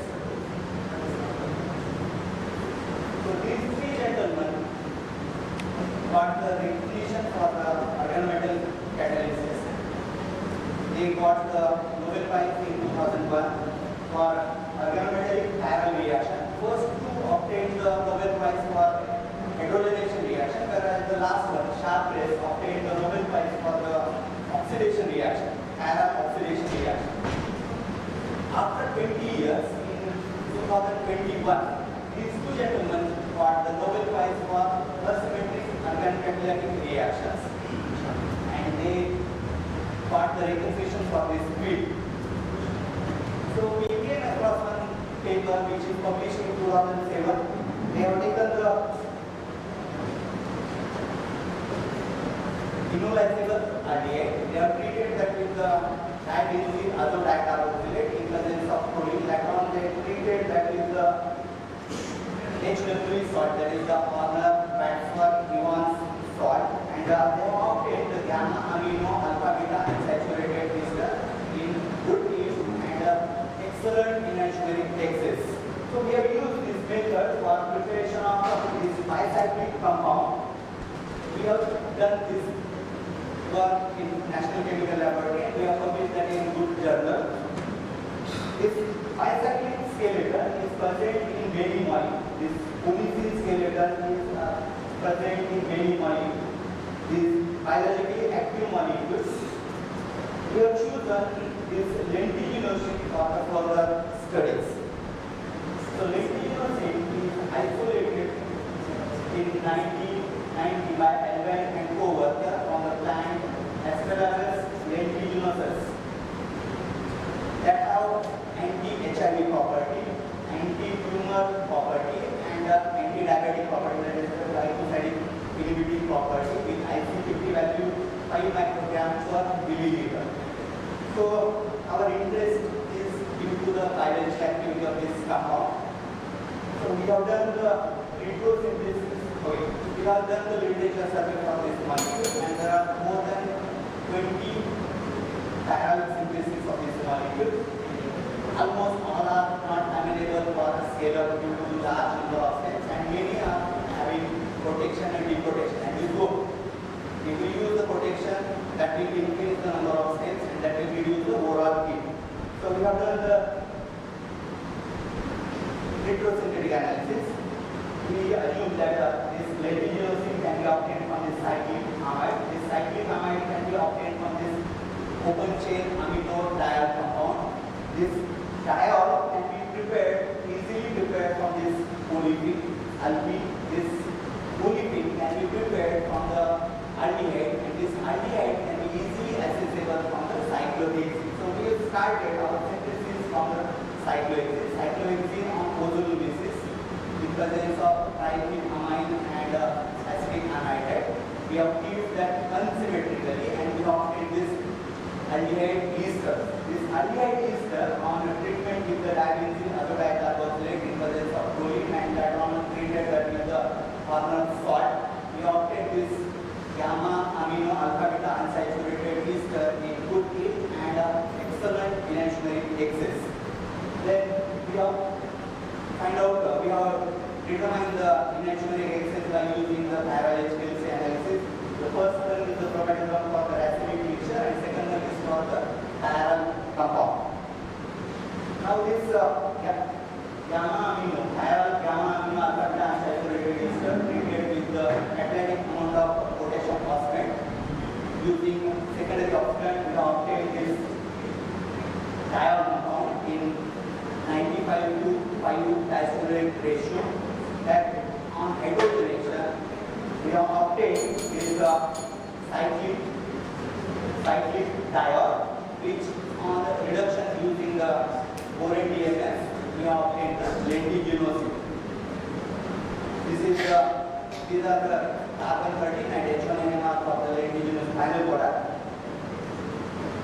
Conclusion: this is the concise synthesis for the lentiginosine.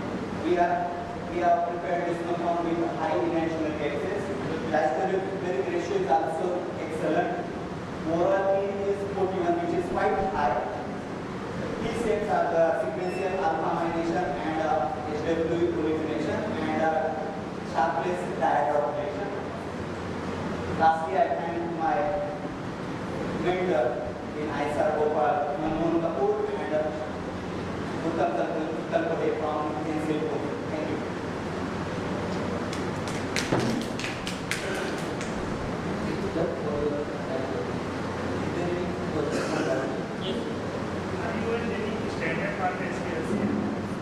We have prepared the racemic mixture. Initially, we have injected the racemic. We have obtained 2 pills which are having area 50-50. Later on, we have injected the chiral material. What is the minimum concentration during the? Actually, I was not the HPLC operator. Somebody other did that work. I am expertise in organic chemistry. No. Part of this is already reported in 2010. Now we are going to publish this in some other. Yeah.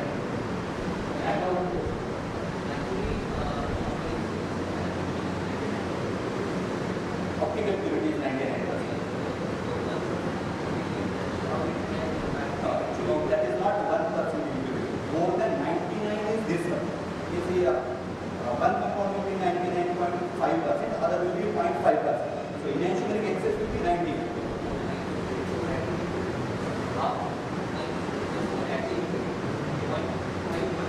Is not impurity, that is the other enantiomer. NMR will be same, but only optical rotation will be different. That will not be impurity.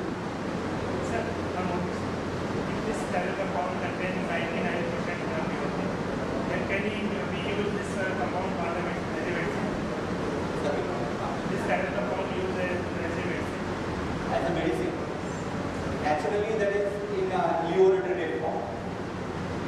So we have to prepare either levorotary form or dextrorotary form or other studies. How we check the purity of the We have done the chiral HPLC analysis to determine the chiral purity. Sir, after that,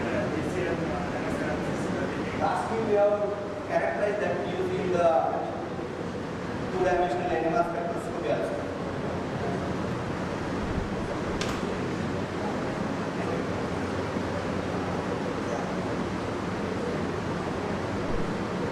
Thank you, sir. Now we have Professor Prashant Ghorpade, sir.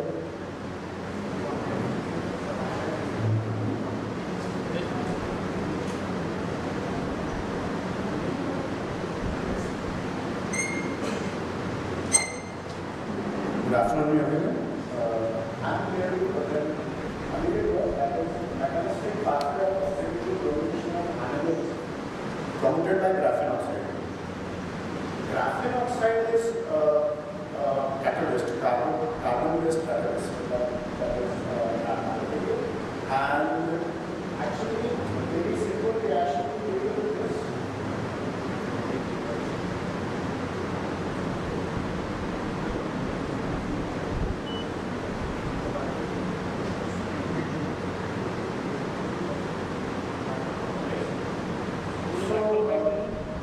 Bromination was the reaction, bromination of iron and we have because the literature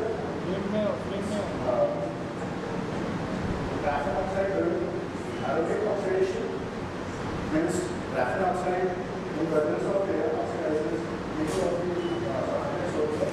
So we got that, and this is the structure of graphene oxide. You could see OH here, CO2 constant groups on the surface. This is the use of graphene oxide in literature. We found this. The oxidative reactions are very catalyzed by graphene oxide. Then we thought of a simple reaction, and that is nuclear bromination of aromatic compounds. This is a very fundamental process, so important hydrogen non-functionalization together with this. It has good reactiveness as well as high productive abilities. This is a very simple reaction. You see, amines, sometimes phenols we can take.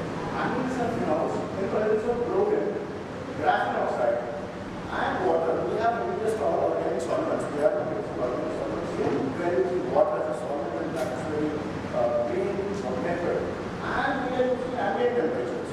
No cooling down, no heating, so very simple reaction conditions we use and optimize to get the tribromo product, the bromides or average or amyl. This is the optimization condition. Within 10 minutes, 10 milligrams of graphene oxide with only 1.5 to 7 atoms.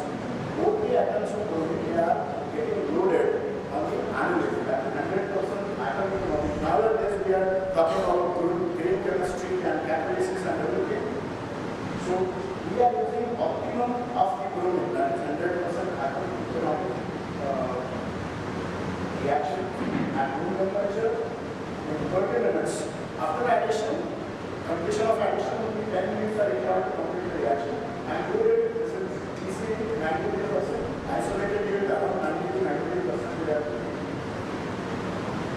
These are the different products we have prepared and characterized well.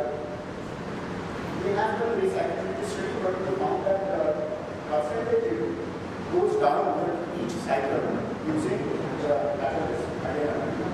Okay, the NMR and the mass analysis of the product. I am going to focus here the mechanistic pathway of oxidative bromination of amines is conducted by graphene oxide. Clearly by using catalyst and getting the results to noodles and greener condition was not enough for reputed journals. They were asking about possible mechanism. Okay, we have given that mechanism, but still they say you have to probe the mechanism and you have to prove it. So what we did here, we know that what is mechanism, the story and everything. The questions were, what is right mechanism, mechanism, acidic, what was the mechanism for that? We have all the control conditions over here. When we do not use CO, the percentage yield was low. So it was obvious that there is a pressure load of graphene oxide and only 1.5 equivalent suggests us that 3 bromine atoms are going to annual. That means the both bromine was used. In regular processes, only half of the bromine is used. In our case, it was total bromine that was used in this process. And we have RT every time, and we have also changed the times and everything. We got to different teams over here. Now, I want to see show you the and when we added graphene oxide and it was absorbed, it was seen that way absorbed on the surface, and we also get absorbed on this graphene oxide surface. Now, what happens? This rolling was ionized by this epoxide group, and eventually we are minus form over here. In the next step, this epoxide opens up like this, and then iron gets attacked by this bromine, giving us this.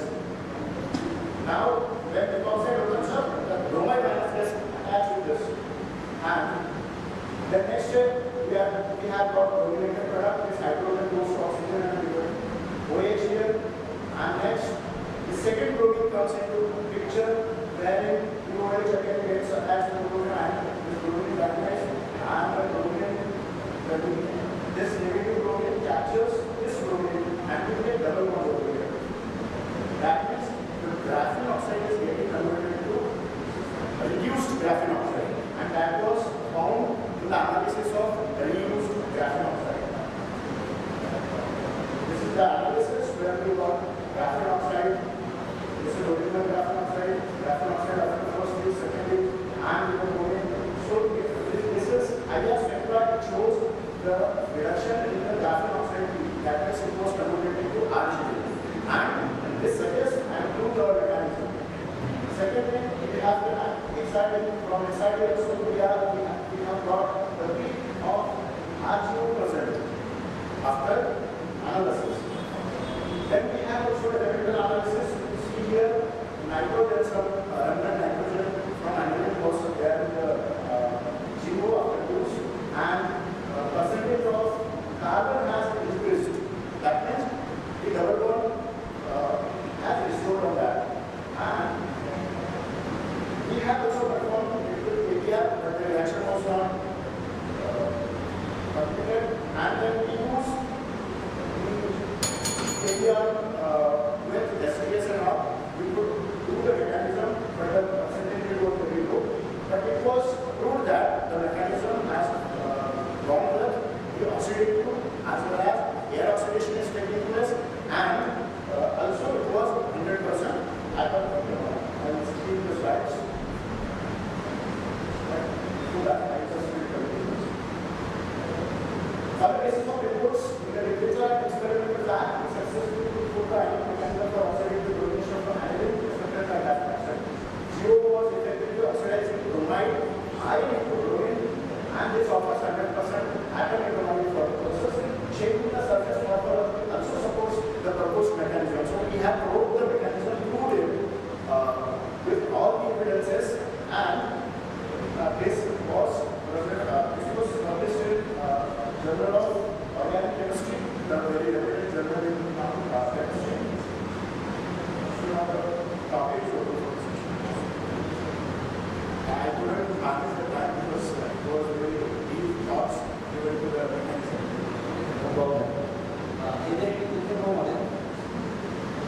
Any question?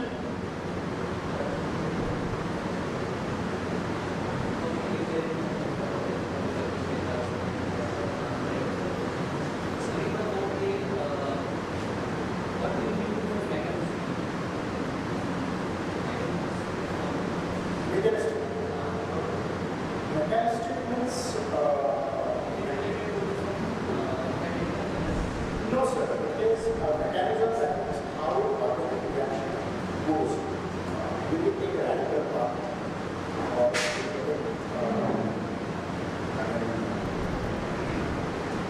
ion or radical mechanism. It's a simple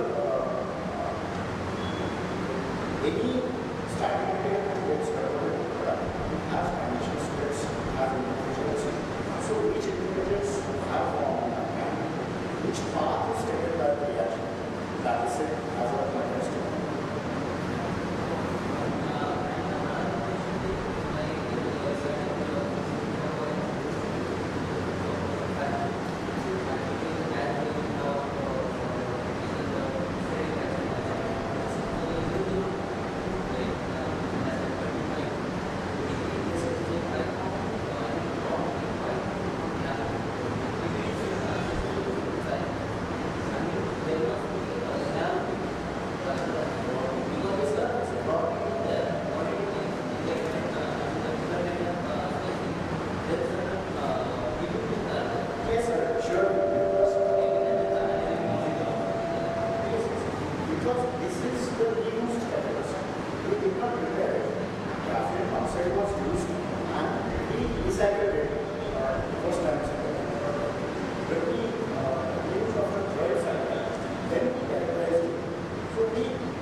completion day, then we need to be sharp.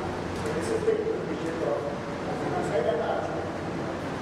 So that is, we did not, want to archers for publishing of archery, but we just studied what is happening with the candidates during analysis and how can we do that oxidation is taking place on the surface of the plant. And we got the results that yes, it is getting reduced. And oxidation is reduced. And oxidation is something else, and that is good. We also found hydrogen presence. So as you rightly said, there is some impurity. So while the reaction happening was actually at the surface of the platforms that restrictions maybe happening in that, and hydrogen is getting attached to the graphic surface. So some elements of hydrogen from agriculture is happening. So that may be very good.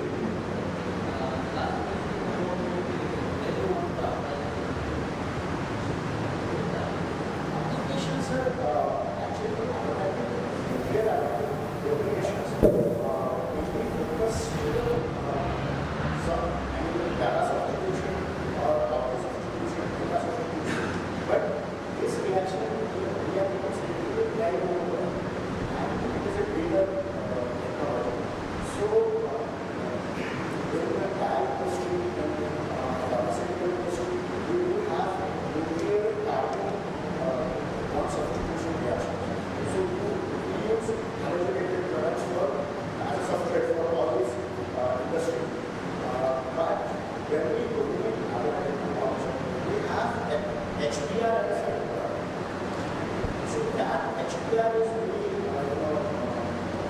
getting for license, getting from pollution industry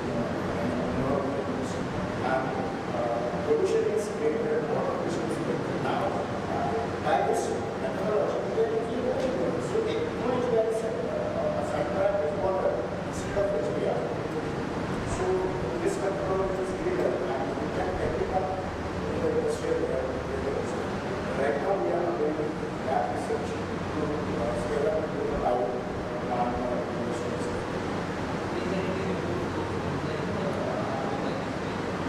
Yes, sir. Certainly they are preparing graphene oxide first and they are reducing it, but not by the reaction. They are reducing it by reducing agent. Reducing agents they are reducing it.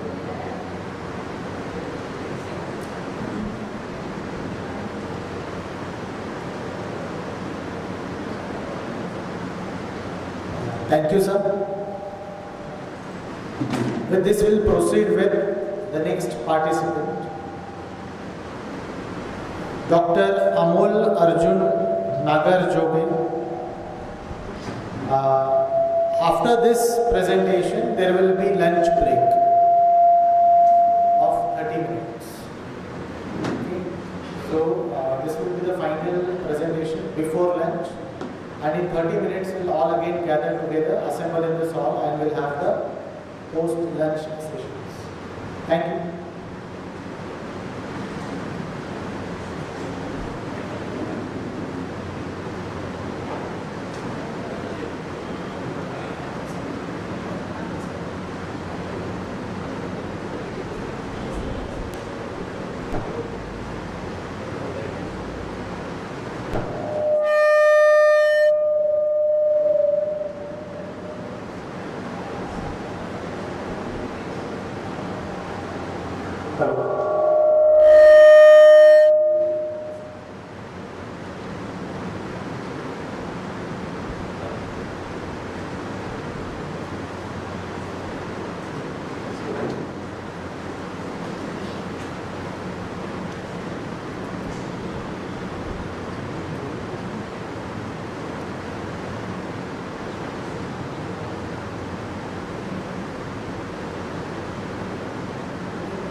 Good afternoon, all of you. Myself, Dr. Amol Nagarjoge from KMC College, Khopoli. Today in this conference, I am going to present and work on 12 million biaxis molecules, its synthesis and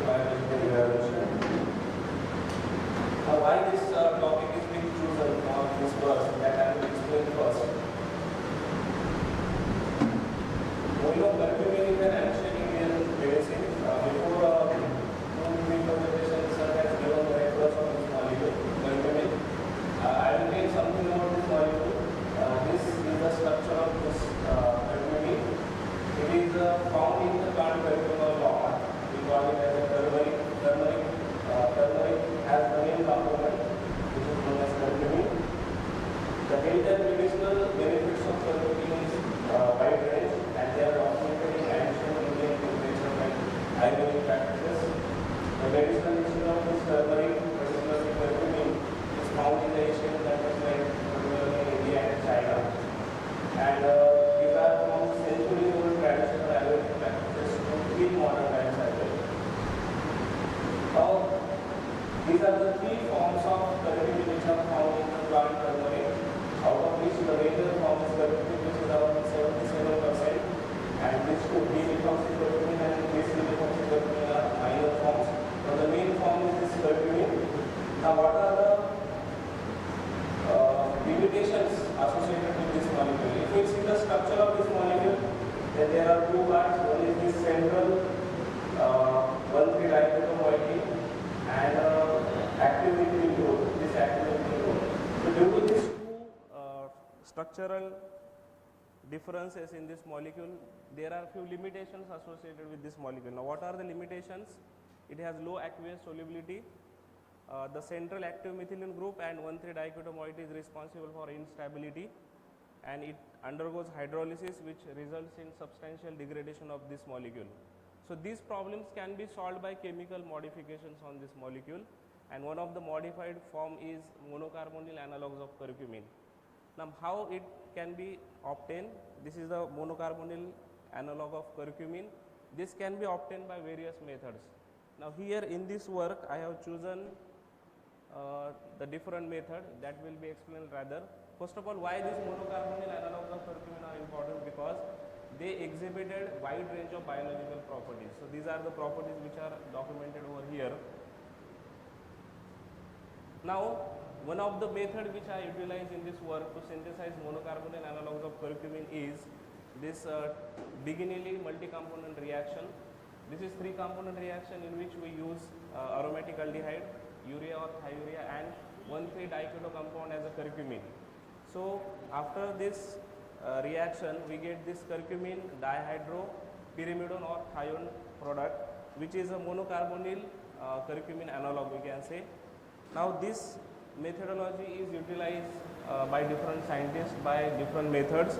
So these are the few methods which are documented over here, like using pyridine in methanol, using concentrated H2SO4, using oleic acid, using calcine hydrotalcide, using magnetic nanoparticle suscepted sulfanylic acid, SnCl2 mediated synthesis, 5-pyridine mediated synthesis. So these are the various methodologies which are used for the synthesis of this curcumin 3,4-dihydropyrimidone molecules. But in our method, what we have done, we have utilized the natural source, that is sunlight, and we have utilized the photocatalyst to do this work. So this is the reaction. So same reaction is obtained with the help of sunlight and cadmium doped zinc oxide as a photocatalyst. Now, how this photocatalyst is prepared, that we will see first. It is prepared by pro-precipitation method. We have taken cadmium acetate dihydrate and zinc acetate dihydrate. They are stirred for 30 minutes. After clear solution, we have added oxalic acid, and then stirring for 1 hour, we get this oxalate of this cadmium doped zinc oxide, and which on calcination finally get this cadmium doped zinc oxide. This is the thermal analysis of this prepared catalyst. So here you will see two dips, 18.1% loss indicate the loss of water molecules in the range of up to 250 degrees Celsius, and up to 500 degrees Celsius there is a second dip where it indicates the loss of this oxalate, and there is a confirmation of formation of this catalyst by different methods like EDX and same analysis. EDX gives the clear idea about the elements which are present in this catalyst, and then this same shows the crystalline nature of this molecule. This is the XRD pattern. So it is the this is the pure zinc oxide and this is doped zinc oxide. So you will see here this is a narrower peak and which is shifted towards the lower Bragg angle. So it shows the doping of this cadmium. So this is the optimization. We have taken the aromatic aldehyde, urea, thiourea and curcumin for the model reaction, and perform this reaction under various conditions of sunlight, solvent, and then we have modified it for catalyst loading, and we have got the yield. So you will see that in solvent free condition for 8 hours and 20 milligram of catalyst we get the maximum yield, that is around 81%. These are the physical constant yield of synthesized derivatives. This is the mechanism, we can say. I will explain it in brief. Aromatic aldehydes are activated by this cadmium doped zinc oxide, which reacts further with this enol form of curcumin to form this acyl-iminium complex, and which on loss of water molecule gives this curcumin 3,4 dihydroxy pyrimidone. This is the H1 NMR spectra. This is carbon 13. This is mass, so which confirms the formation of product. These molecules are further evaluated for antioxidant activity, and these are the structures and their antioxidant activity. So, the few compounds shows good antioxidant activity with good range of IC50 values. Thank you.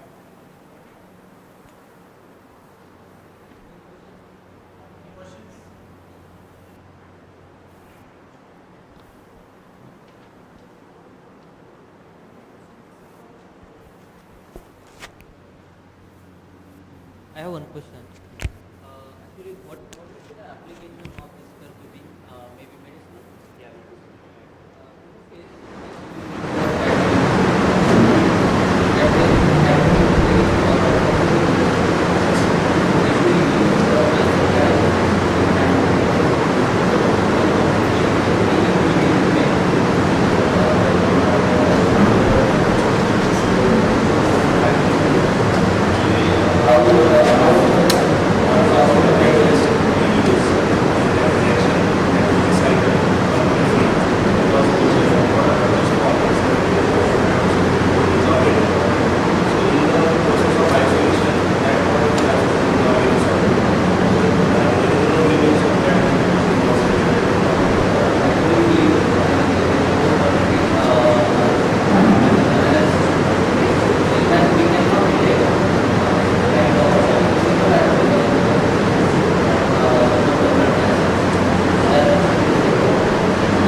Because at the end we will have announcement of best research paper presentation, and the certificates will be distributed today itself. So do not leave the campus till the program is done. Thank you so much, and we'll meet after lunch.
Okay.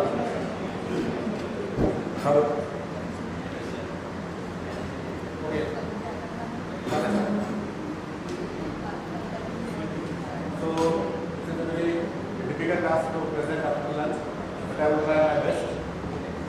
I am Dr. V.S. Kamre, Assistant Professor in Chemistry, C.K. Thakur College, Panvel, and my topic is aluminum zinc oxide nanostructure for NO2 gas detection at low ppm concentration. So basically my research work is based on a sensor, and we know that our body having two types of sensors, chemical sensors and physical sensors. Test orders are chemical sensors, touch, hear, view and pattern recognition is classified as a physical sensors. As you know that in 1959, one of the best scientist Richard Feynman gave a talk entitled "There is a plenty of room at the bottom." That title is the introduction of nanotechnology in 1959, and nowadays nanotechnology applied in various fields, including sensor and actuators.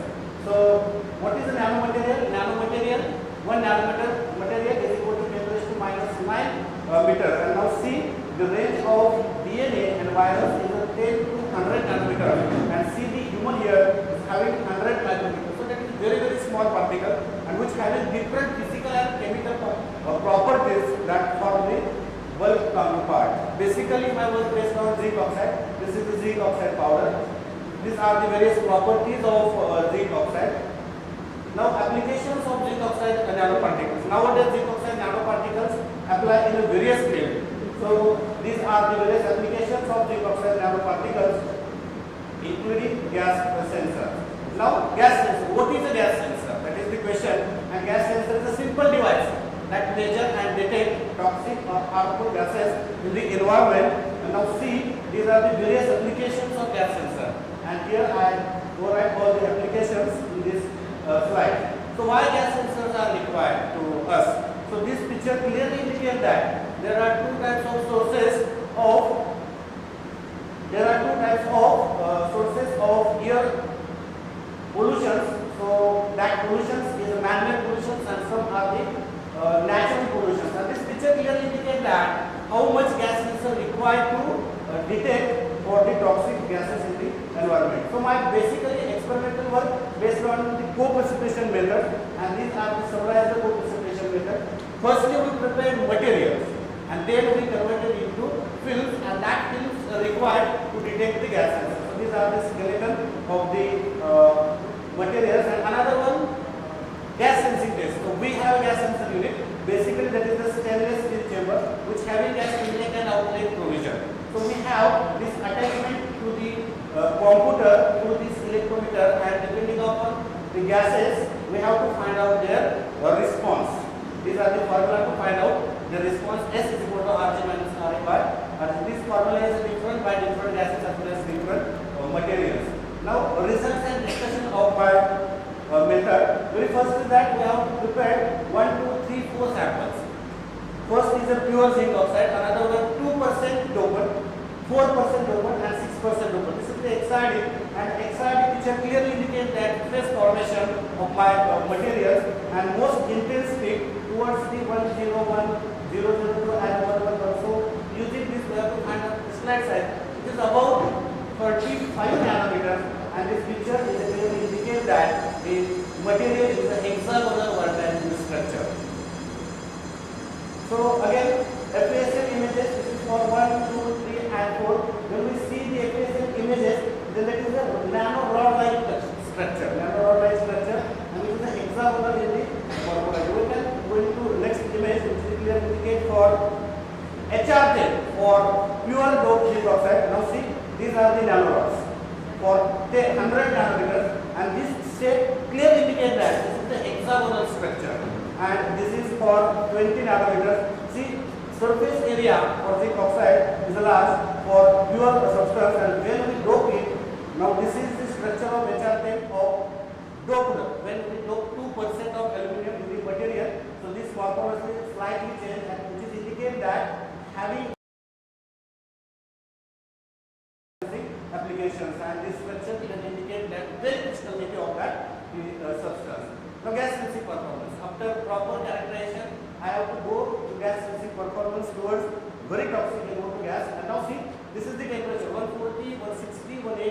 200 and 220 degrees Celsius. Now I found my maximum response at 180 degrees Celsius for different samples, and in that 2%, when we go 2%, then that show extraordinary gas response by using another, as compared to the another materials. Now see here, Al2Zl having a maximum response. Now next I am going to check the response at 20 ppm and I keep constant 180 degrees Celsius temperature. Now see, these are the maximum response again at 20 ppm for 180 degrees Celsius temperature, and that is Al2 zinc oxide. Now for further analysis I have to find out different concentrations of NO2 gas, that is 1 ppm, 5 ppm, 100 ppm, 15 ppm and 20 ppm. Now see, at 20 ppm maximum response here. But here interesting thing is that 1 ppm also my sensor shows some response. So that is the beauty of this work. Now this is the reproducibility. Reproducibility means thrice time of reading. Now first time I found this response. Secondly, again approximately same response. Third time again approximately same response. That meaning that reproducibility of the prepared sensor is good enough. Now next is that response and recovery time. Now see, these are the response time and this is the recovery time, and this is the various concentration in ppm. Now see, at 1 ppm, this is the response time. As concentration increases, response time decreases. Response time means how much time required to respond to sensor, and recovery time increases, and that is the good enough when we compare with the literature data. Now next is I also check selectivity of my sensor towards various toxic gases like H2S, SO2, NH3, CO2, Cl2 and 100 ppm concentration, but their selectivity is very poor as other toxic gases. So this is more selective towards most toxic NO2 gases at 20 ppm, only 20 ppm now compared to the 100 ppm concentration. I also found stability is good enough. Stability, I can check the readings up to 10 days, 15 days, 20 days, continuing up to 10 days. Stability is found 49%. This is a good enough stability of the prepared sensor. So conclusion my work is that very first we have to apply a very simple and cost-effective co-precipitation method for calculation of sensor. Second is that X-ray analysis confirm hexagonal vertex structure. Third is that for HRM also to show the hexagonal vertex structure, I can check gas response towards various toxic gases. In that I found NO2 detect at 20 ppm and 180 degrees Celsius. When we see the literature zinc oxide show 200 or more than that. But this work show 180 degrees Celsius, and the concentration is also very less concentration. So additionally, this Al2Zl sensor is very good for the future analysis, and this work we are going to publish we are going to submit this work about 10 impact factor at 10 square. Thank you. Now task is open for discussion. Thank you, sir. Is there any question?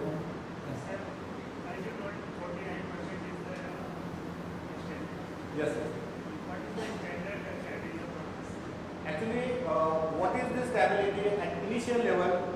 What is the response? That is our actual response. And when we go to after 10 days, 20 days, 50 days, 80 days, we can check their stability. And when we see the standard, about standard 50 to 60, some papers have found 65% stability of something. My sensor show 49% stability. Maximum 65%, because after some days definitely the sensor become material on sensor become. Okay. I have one question. Yes, sorry, as I said, sir, you have checked the physical properties mostly, but as the application is chemical sensor, so what the chemical properties is going to change with the aluminum coating? That's what I wonder. What? I mean, it is a chemical sensor, right? Yes, yes. Yeah. So I wonder about what the chemical properties of aluminum coating oxide and going to change, so that the sensing mechanism is going to Actually, for sensing band gap is very important. That is also physical property. Then external energy is also important. So my concern is towards the physical property. To see the physical property, I also characterize other techniques. Ultraviolet, UV visible, FTM, that is not displayed here. So that is for the paper. Thank you. What are the sources of NO2 gas? The Sources are various sources of NO2 gas. Industrial sources are there. Some man-made smoke is also the source of NO2 gas. Industrial chimneys, that is also the sources of NO2 gas. Thank you.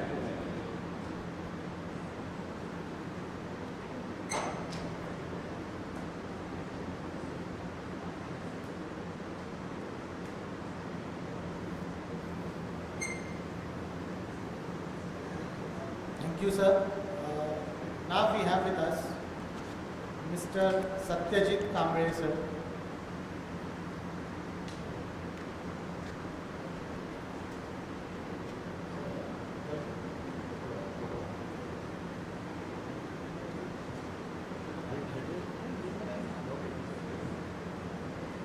Over to you, sir. All the best.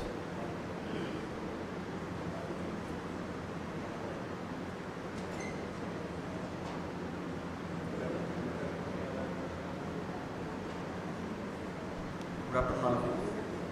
So this is my research work.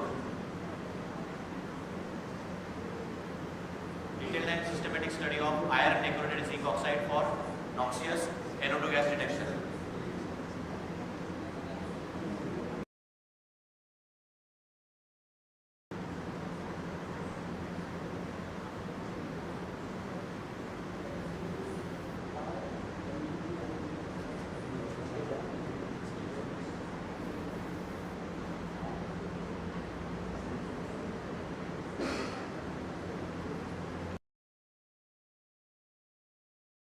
Of my research work.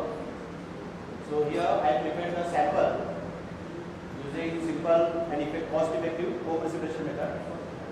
I prepared pure zinc oxide sample along with iron doped zinc oxide sample with a volume percentage of 0 to 8 volume percentage. And to characterize the material, I use FACM analysis, XRD and UV spectroscopy. And after that I tested the sample for various gases like Cl, chlorine, sulfur dioxide and H2S, and later on I observed that my sample gives the high response for NO2 gas. So this is the title of my research work, detailed and systematic study of iron decorated zinc oxide for noxious NO2 gas detection. So this is a method, co-precipitation method for preparation of sample. So here basically I use zinc acetate dihydrate. I prepare the precursor solution along with 80% ethanol.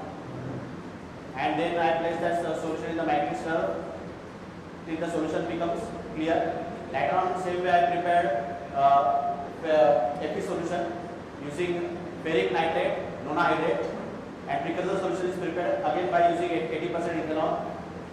And this iron I doped into the pure zinc oxide in the volume percentage of 2 to 8%, and then I put the sample for annealing. And crystalline structure is formed, and later on the precipitate is obtained and powder form material is obtained.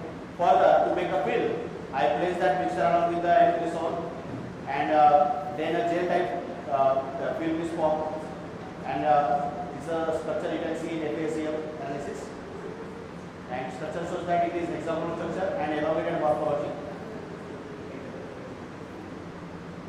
These are the characteristic technique I have used. So about XRD. So for all the samples, this is the XRD plot. Here Fe at the rate 0 Zn is a pure zinc oxide. At the rate 2 Zn it is 2 volume percent Fe doped solution.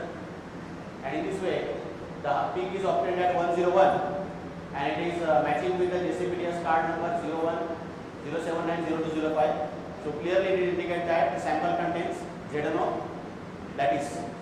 And there is no such peak for iron, because here I have put the iron in a low concentration, so because of that it is not affecting the ZNO lattice structure.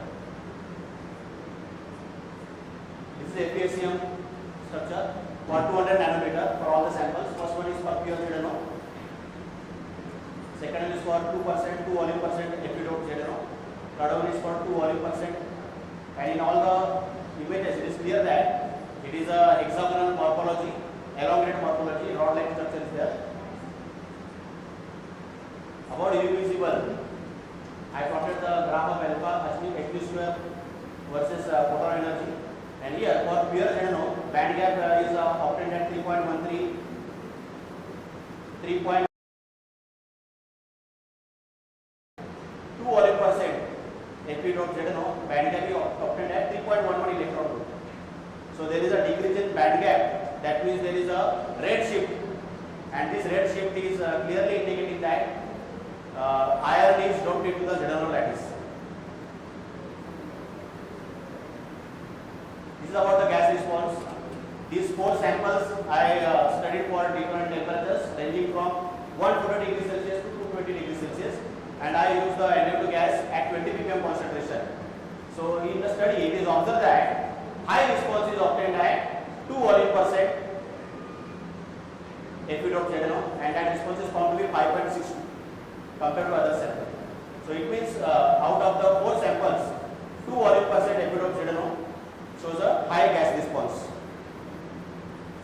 And this is about the sensing mechanism. Basically, when we prepare a sensing material, on the sensing material there is a formation of grain, and from the grains electrons are depleted, and that gives rise to a depletion layer in the surrounding region.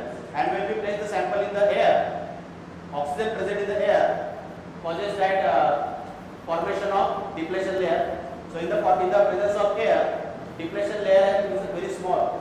But when the same sample is exposed to the oxidizing gas like NO2, in that case electrons are depleted from the layer, and because of that width of the depletion layer is increased, and that width of the depletion is increasing, and that causes the resistance of the sample to increase.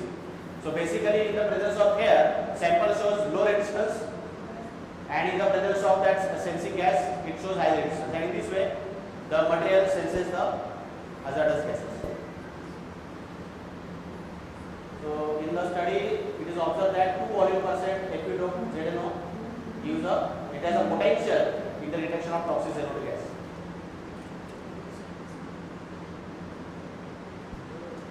Okay, there must be already existing NO2 gas detection sensors. So why we are doing it again for detection of the NO2? There are many sensors available already. So why we are doing all this? So I go through the literature, and in the literature I observed that the temperature is the sensing material showing the response to high temperature. So basically I design this material in such a way that I am getting the response at 160 degrees Celsius. It is moderate to low temperature.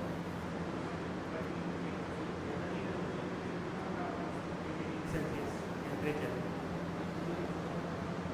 You can keep the sensor at that temperature. Okay.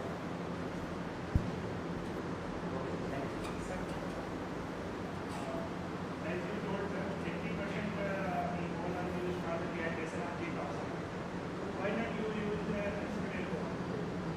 Absolute alcohol. Why not you use Because zinc oxide is soluble in ethyl alcohol. But here you use 80%.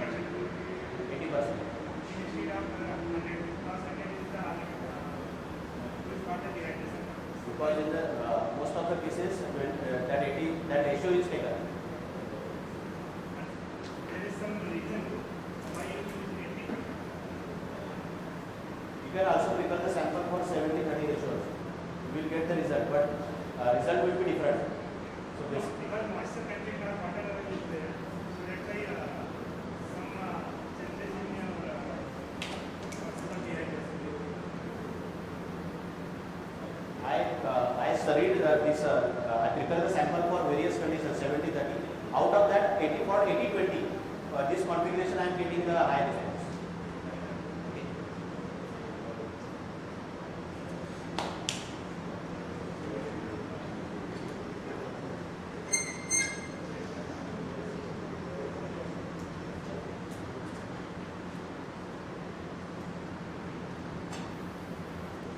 Thank you, sir. Now we have last offline presentation from Dr. Sapna Chilte ma'am. All the best, ma'am. Over to you.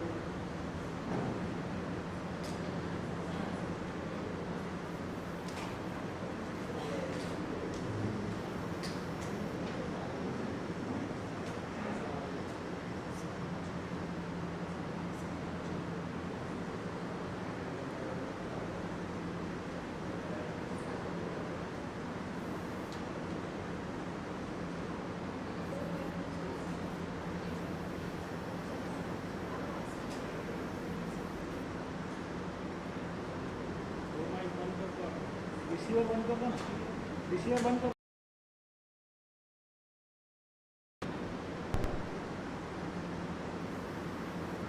afternoon everyone present over here. I am Dr. Sapna Chilate from CK Kharghar College, New Palma. The title of my presentation is Absorption Study on Efficiency of Carbon-based Material for the Removal of Conglomerate Dye from atmosphere.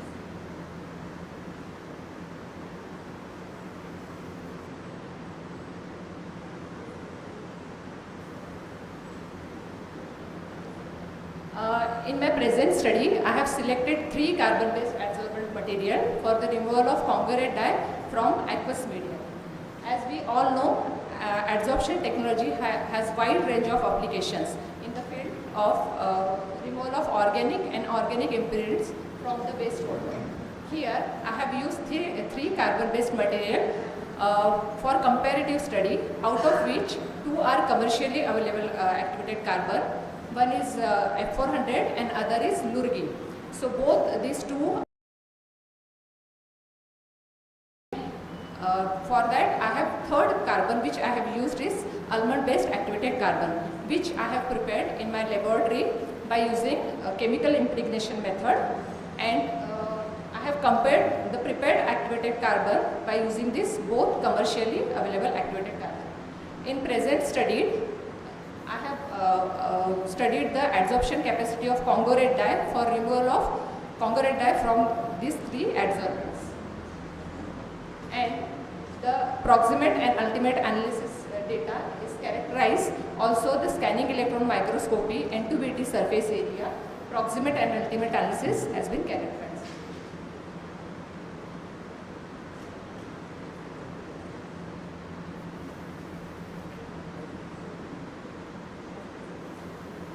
The conglomerate dye has been arbitrarily used because it is very stable dye and more resistance for biodegradation. The presence of small amount of dye, even 1 ppm, is highly visible and undesirable. Excessive concentration has been reported in various countries including India. Even the WHO limit, the permissible limit from WHO has described 0.001 ppm in drinking water. But higher concentration has been seen in various countries. So I have used the conglomerate dye as an adsorbent material in my present study.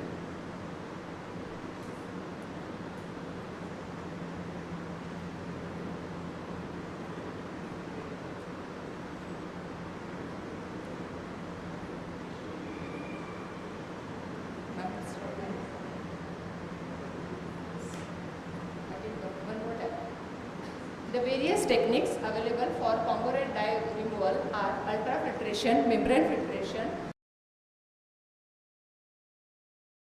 which are the reported one. But in my study, I have used adsorption technology by using activated carbon. The dye concentration has been determined by using spectrophotometric estimation at lambda max 540 nanometer.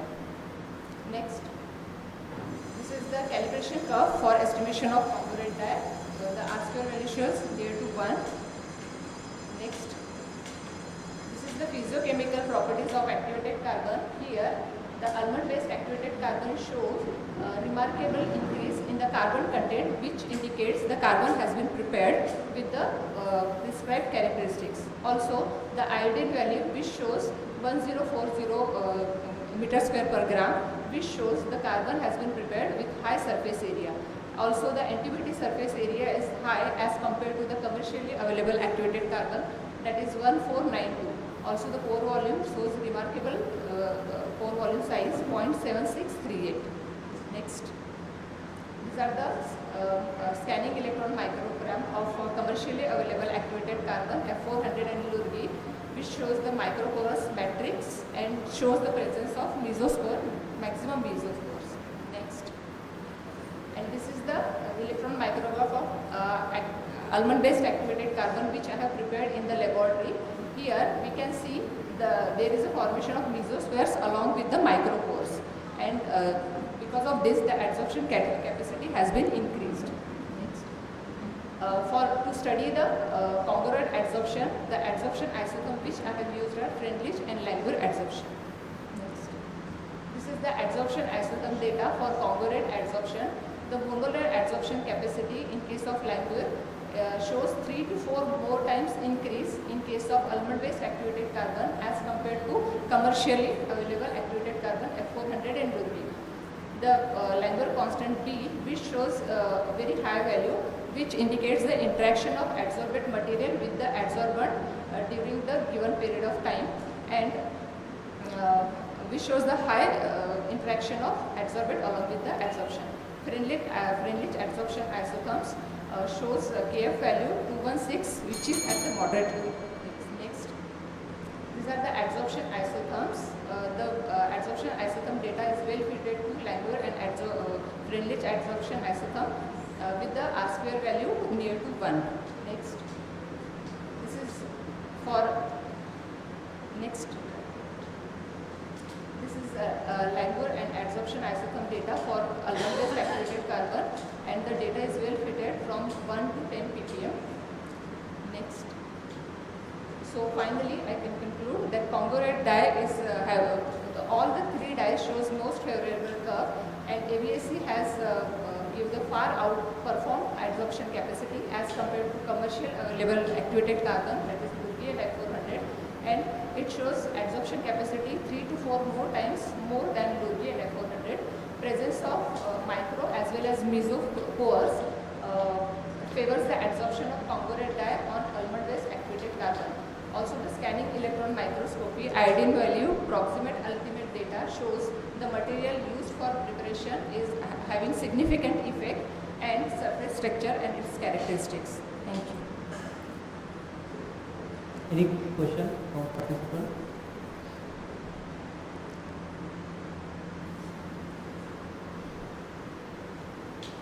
Okay, as I see, most of the study is based on the adsorption. Have you ever tried for the desorption?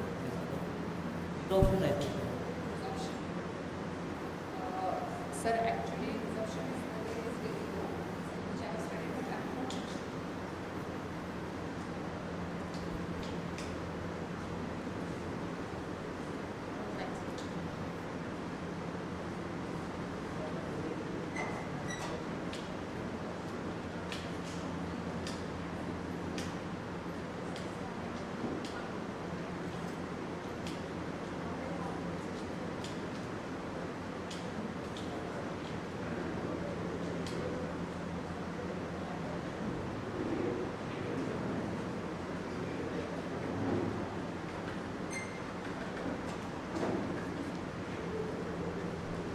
Okay, we have finished the offline presentations and now we'll be starting with online presentations. So the first contestant here will be Mrs. Kamini Velar.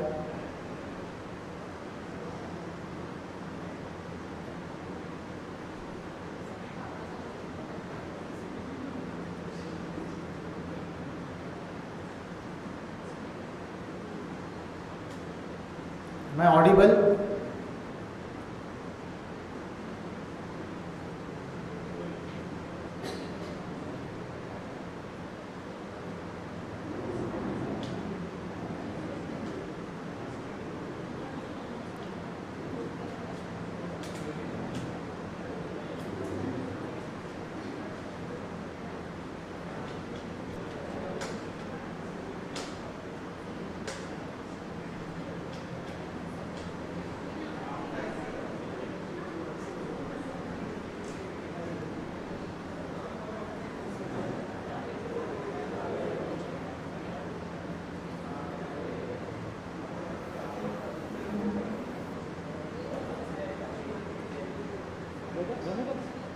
Point on a point.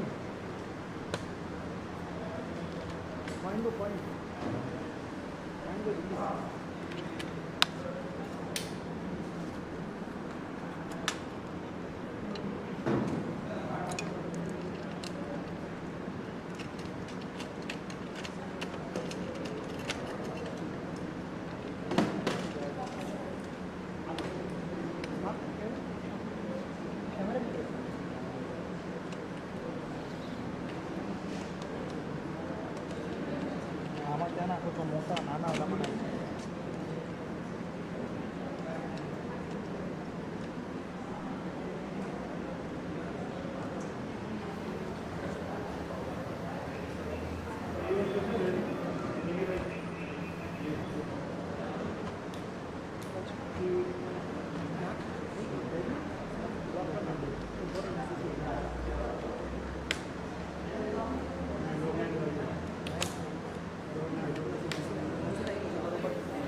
माझ्या मनात तर लोक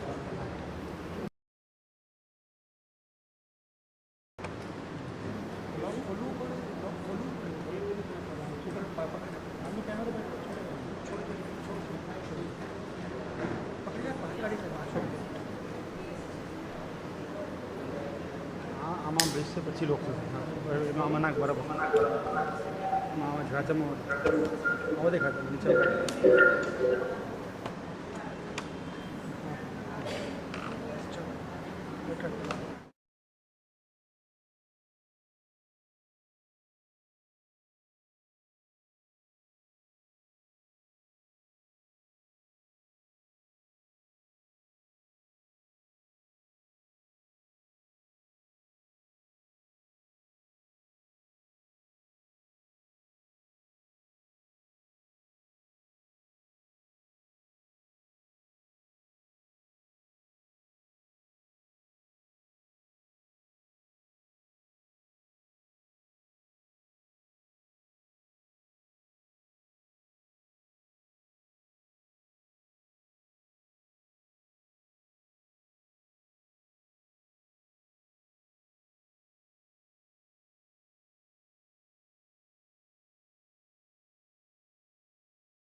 Hello, Kamini ma'am.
have selected paclitaxel drug, which is belong to the class 4 biopharmaceutical classification system. It has a low solubility and low permeability. In case of clinical trials, efficacy of the paclitaxel is limited. So there is a need to develop safe formulation of the paclitaxel, which can represent an important tool in anti-cancer drug improvement. There are different types of polymers. Hello? There are different types of polymers. There are different types of drug delivery systems. We have selected polymeric drug delivery system, where we have selected cyclodextrin as a polymer, which is a crystalline in nature, non-toxic, and the interesting part of the structure is hello? Hello.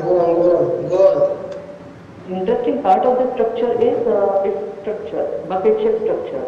The internal part is hydrophobic in nature and outer surface is hydrophilic in nature, which gives a unique structure to that particular compound.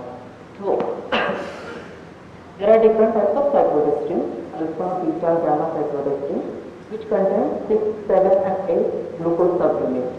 As the procedure for the formation of inclusion complex experimentally with time consuming and trial and error cases. So the first objective of our work was to understand the interaction between the case time and host molecule. So we perform in silico study. We perform molecular docking using autodock VNAR, and we found the binding affinity for alpha cyclodextrin towards paclitaxel was 9.6 kilocalorie per mole. For the beta cyclodextrin, the binding affinity found to be 7.6 kilocalorie per mole. For gamma, it was found to be 8.2 kilocalorie per mole. So docking study revealed that the binding affinity of the paclitaxel towards cyclodextrin, beta cyclodextrin, is more excellent, and number of interactions are more observed rather than alpha and gamma cyclodextrin. So for the confirmation of the stability of alpha cyclodextrin PTX, beta cyclodextrin PTX, and gamma cyclodextrin PTX complexes, we further perform molecular simulation using NMD charge force field. So simulation was performed for alpha, beta and gamma cyclodextrin inclusion complexes, and the simulation using NMD charge force field, and we got the best result for beta cyclodextrin PTX model. We can see in the graph where we found the total energy observed for the beta cyclodextrin paclitaxel model was 448.9088 kilocalorie per mole. There is we can see in the first graph, there is a slight fluctuation which is observed after 12.5 to 18 nanoseconds, and there was a steep decrease in energy up to 24 nanoseconds. And then in the second graph, we can see the gradual increase in the energy and the complex with a maximum number of interaction observed at 30 nanoseconds.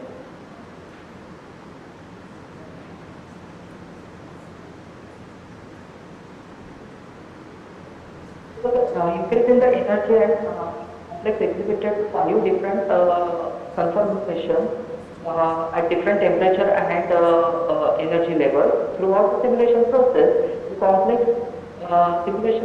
complex has a constant ligand-ligand interaction.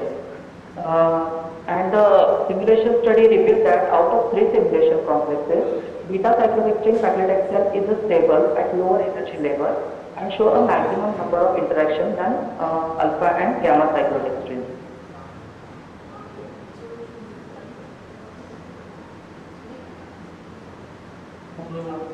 After the docking and simulation, we also wanted to understand how the drug is interacted with the receptors present on the cancer cell line. So we have selected tubulin as a target receptor. First, tubulin is a building block of microtubules, and microtubules is very important in the process of mitosis. So what is the mechanism of action of the drug towards microtubules? interact with the microtubule, it suppresses the MTB dynamics, and it prevents the movement of the chromosome from metaphase to anaphase. So the cell gets arrested and mitotic arrest, and cell becomes further cell death. So here we also perform docking using tubulin as a receptor, and alpha, beta, gamma inclusion complexes. We perform molecular docking with tubulin receptors. So first, and ligand and catalytic receptor and the drug is considered as our standard. So interaction between the result obtained for the first docking complex of alpha beta cyclodextrin and inclusion complex with the tubulin beta receptor. These diagrams are visualized using Discovery Studio Visualizer, and the binding affinity found from this alpha inclusion complexes towards the receptor is minus 5.5 kilocalories per mole. For beta cyclodextrin cyclodextrin tubulin receptors, the binding affinity found to be minus 5.2 kilocalories per mole. And for gamma, ma'am, your time stops.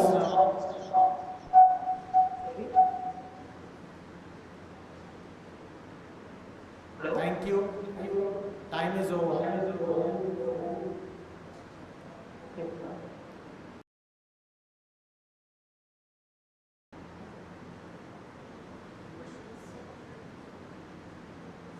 I can't look it, continue with the presentation. Okay, thank you, ma'am. Am I continue? No, your time is up. You can attend the session. Madam, please conclude. Okay. We'll have the next participant now. Mr. Rakesh Kumar. Am I audible?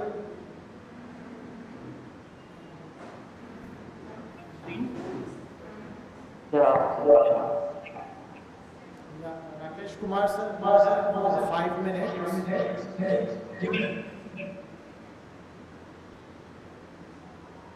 Okay, your time starts now.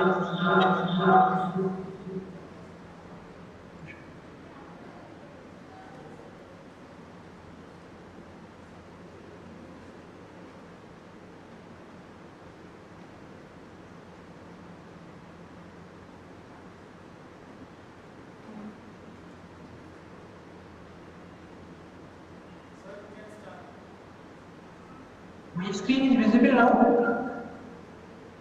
Hello? Yes, sir. Yeah. Good afternoon to all.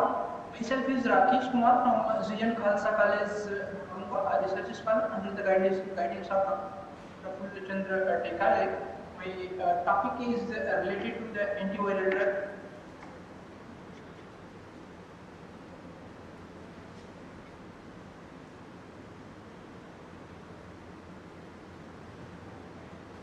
Topic is related to the antiviral drug separation and characterization of post-degradation products in an antiviral drug substance oseltamivir by HPTLC and HPTLCMS, which by analytical technique. This is the structure of the drug. Its category is antiviral, particularly neuraminidase inhibitor. Its brand name is Tamiflu, and its molecular weight is 410. Including the phosphate, as such oseltamivir is 313 point something. So under this study, the oseltamivir was degraded under different stress conditions like acid, base, oxidation, thermal and photodegradation. So during the degradation study, it was observed that drug was found stable under oxidation, thermal and photodegradation, while it was found unstable during acid and acid condition. And it shows only one same degradant under acid and basic condition. So furthermore, HPTLC MS of this degradant, this is observed at 3 RF.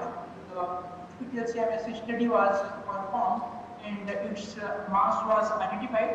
During the mass study, its mass was identified protonated 285.12 and such mass was 284, and furthermore its fragmentation was done with the help of the mass spectrometer, and different fragments were identified on the fragmentation of the 285. So on the basis of the fragmentation pattern, it was trying to predict the structure of the degradant, and on the double to predict the structure of those degradants which are shown in the study on the screen with the help of the chemical software. So whatever the fragment were identified like this, and the main drug is like 284 is this. So finally it was identified that this degradant is formed dash ethyl oxide molecule, like from the removal of the dash ethyl group, removal from the ethyl group from the structure of the oxide molecule. This degradant is formed under acid condition. Chemically, it's 3R-4R-5 acetamidopyramino, 3-pentane, 3-elapsed cyclohexone in 1-carboxylic acid. So during this study, salt time and less cost-effective method was developed, which can be helped in reducing the cost of this antiviral drug, and we can fulfill the need of our society for the antiviral supplement. Thank you.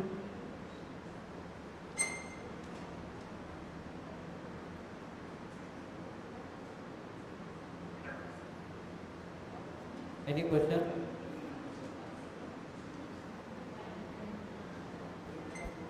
Question on this?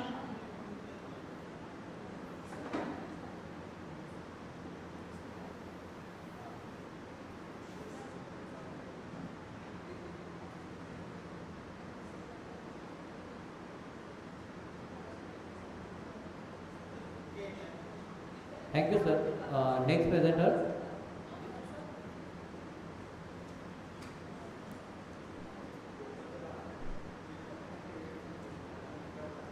Next we have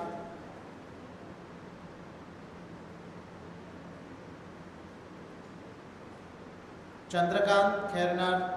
Mr. Chandrakant Kharghar, please be ready.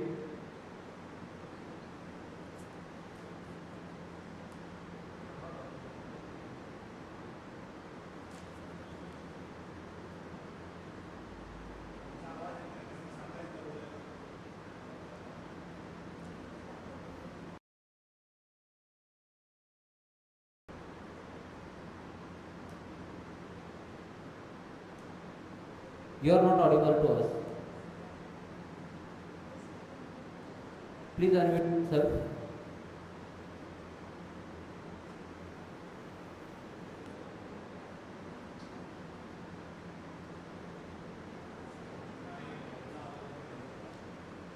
Chandrakant sir, please unmute yourself.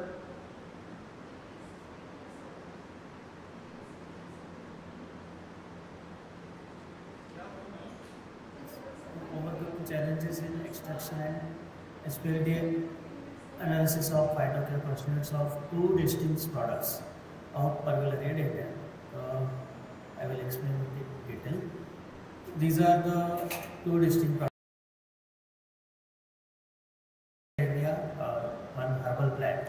It is folklore plant, and we have in market two products, one tea and one syrup. Category is anthelmintic, laxative, antipyretic, antioxidant, and expectorant. Brand names are Valiburthy tea and Riverliver syrup. Phytochemicals which are present in this plant and these products are anthraquinone, camphorol, beta-cytosterone, and luteol. And also there is alpha and beta amylin, which we consider for this development of the methods. So in short, my phytoconstituents, anthraquinone, we have molecular weight and uses. It is long chain alkane. It is acting as anti-tubercular agent. This is beta-cyclosterol, common phytochemical available in all the plants almost. It is a member of class phytosterols. It has a role of sterol methyl transferase inhibitor, and it is anti-cholesteremic drug. And this drug's valuability is quietly used as anti-cholesterol or reducing the cholesterol limits. So this drug is present in that part. Lupiol, plants. Lupiol has a role of anti-inflammatory drug, which is the characteristic of that plant, Parvularia. And camphorol is also anti-inflammatory and antioxidant activities. So these are my analyte of interest in my development. So what I was to do prior to starting my development of PhD work, I selected plan from folklore medicine class, which is Parvularia. Challenge was to develop a common method of extraction and to distinguish between these two distinct products and to get this at least 3 phytochemicals out of these tea and syrup products. And methods should be very much easy, cost effective, and easily achievable, robust method. So later to develop the validate method, extraction with TLC, then do a TLC, use a TLCMS as an interface, and then characterize it. So in first phase of my method development, which is completed, I done extraction and identification of expediency with the help of expediency method, and done some fingerprinting.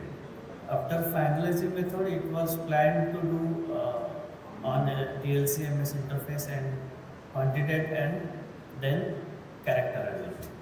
So these are my snapshot of my initial work, where I dissolve my product in water, methanol, and acid and base. So out of that, acidic phase has worked a lot, and I could able to separate many of the phytochemicals, but it was without markers, of course. But fingerprinting shows that it has been separated, and we can be able to identify it. The same methodology was applied for syrup, but syrup did show very less intensity. Hence, we have decided to go for further part, that is derivatization followed by TLCMS, then identification, and then characterization. So this is my current status of my method. Authentication of plant done. Initial development started without markers, without to see that fingerprinting can give some data. Yes, it has been finished.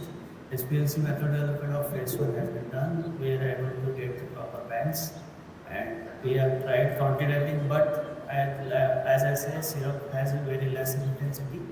That's why we need to go for derivatization. With this method, you can use this method for identification and fingerprinting of the products like tea or direct plant also. And even these standards, we can identify beta-cyclosterol, lupiol. But for quantitation, I have to go for phase 2 and do the derivatization. After derivation, method will be validated, appropriate protocol and then accurate quantitation from the existing products will be done, which will be very novel. And we are hoping that we will get at least 4 of the phytochemicals out of this method. And starting with this. Yes, sir. Please conclude your presentation because. Yeah, it is. Please. For this phase 2 method, we have achieved separation of the phytochemicals already, and 2 are in progress, and 3 are chromatin and camphorol. So this is the conclusion that I have done my phase 1 development successfully, and phase 2 is also in line with this method. So we should get these results, desired results, in few minutes, and I will present this in next step. Thank you. Thank you, sir. Any question from the participant?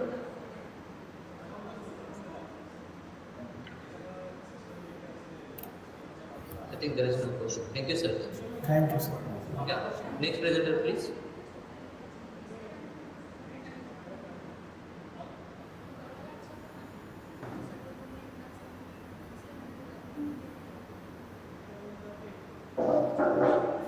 Hello. Okay, next we have Mr. Ramakant Yadav. Yes, sir. Yeah, Ramakant Yadav. Yes, sir. Is my screen visible, sir? Yes, yes. So you can start your presentation. Yes, my screens are getting changed. Yes, sir. Everything is fine. You have 5 minutes. Please stick to the time. Okay. Okay. Thanks. Okay. Go ahead. I am a PhD research scholar. So I am pursuing my PhD under the guidance of Dr. Ranjit Kaur Bajwa, and my co-guide is Dr. Praful Chandra Tekale, sir. And I am pursuing my PhD from GNRD Department, Guru Nanak Khalsa College of Arts, Science and Commerce, Mumbai. So today's topic for presentation is HPDLC MSMS approach for simultaneous quantification of 9 synthetic food color allowed by FSSI in various food matrices. So I will give you the reason why I selected the topic, because nowadays in today's world food is the major thing which is responsible for our day-to-day activity. Food is everything which we want, everyone is wanting. So these food articles nowadays are mostly adulterated with the color. So there are various class of color like permitted, non-permitted and natural colors. So if natural colors are you consume, it is very good, it is no problem to us. But apart from that, there are synthetic colors which is used in our daily food cycles. So as per FSSI till now, there were only 8 colors which was permitted to use in the synthetic means various food article. But people are using non-permitted dyes and with no permissible limit. Also, the permitted food dyes should be used in certain limit as per 100 ppm and 200 ppm. So, to control this adulteration of food and food products by different permitted and non-permitted dyes, I have developed this method along with my guide, Ranjit Kaur madam. So here you can see why food colors are added, because these synthetic dyes are very stable. If you are using natural colors, so due to processing of the food, the color may disappear. Natural color may add some taste to the food article, but by use of synthetic food color, it will not give you any taste of it, and it will not change during the processing also. Stability is more of the synthetic food dyes, and with small quantity of food dyes you can color huge amount of food. So this is very cheap also. So nowadays people are doing color for all the food samples. So here you can see these are the food articles which are already being colored. So here you can see in our study what we have done, we have developed a single HPDLC technique, HPDLC method we have developed, normal phase method we have developed, by which we can separate all the 9 permitted dyes. One synthetic dye is added in this last year, before it was only 8 color. So we have developed a method by which we can separate all the 9 dyes in one stationary phase, and we can also identify in the various food products, and we can identify and quantify as well from each product. So we can first of all in the same method we are getting separation of 9 dyes. Earlier this method was there, but there is no method which can separate 9 dyes. Only 2 or 3 dyes by single method they can do, and that is also qualitative method. They cannot do quantitative analysis. So our method which we have developed, it is very specific and sensitive with respect to these 9 permitted dyes. And not only the identification, we have done the quantification. Within half an hour you can just tell whether the dye is added or it is in below the permissible limit of 100 ppm or 200 ppm, and we can confirm it better with HPDLC MS also. So that work also we have done, and this method is validated as per ICH Q2R2 guidelines. So here you can see these are the samples which we have analyzed. You identify from any fruit juices, ice creams, pastries, any type of sweet sample or processed food like Chinese food article. So you can use any sample. The method will be useful and it will give you the proper results. So for developing this method, this is the technique which we are using, HPDLC, high performance linear chromatography. So these are the modules which we have used for the whole work. So it is a modular type of system. So we have used complete system. So after that we have got the result. So I will share the result also. So here you can see these are the 9 dies. This is individual dies, and this is the track number 10. Track number 10 on the first image is the standard mixture, and in the second plate you can see we have applied the standard along with the sample, khala khatta sample, mukwas, candies, halwa barfi, jalebi, laddu, fruit juice, kulfi. From all the samples, these dyes are separated very easily within 40 minutes, and we can easily go for quantification because of the best separation which we can achieve in the HPDLC technique. So this is the scanning data, the same plate when we scan under densitometric scanner. So we will get this corresponding. For confirmation of the color, we have taken the spectra, UV visible spectra of standard dye and the dye which is detected in the sample after the separation. So like this, the spectra are also matching for all the 9 dyes.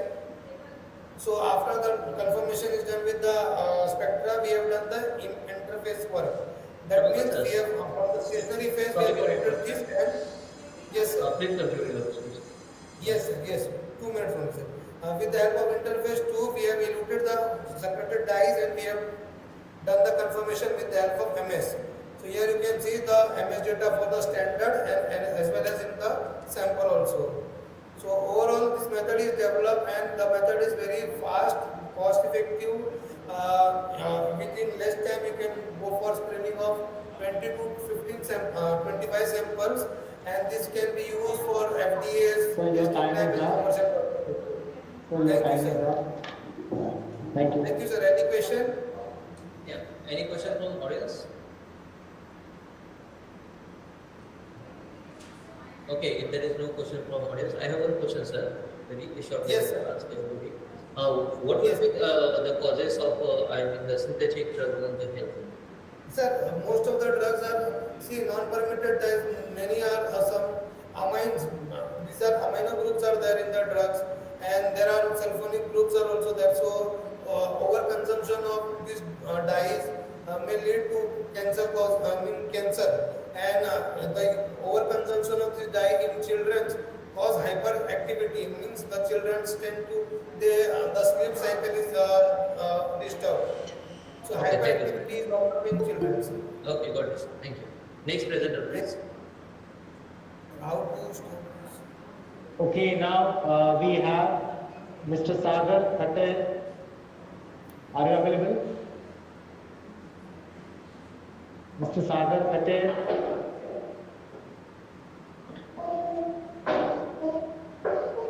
Mr. Sagar Khatte.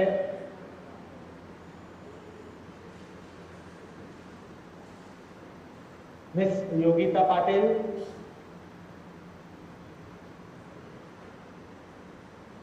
Miss Yogita Patil.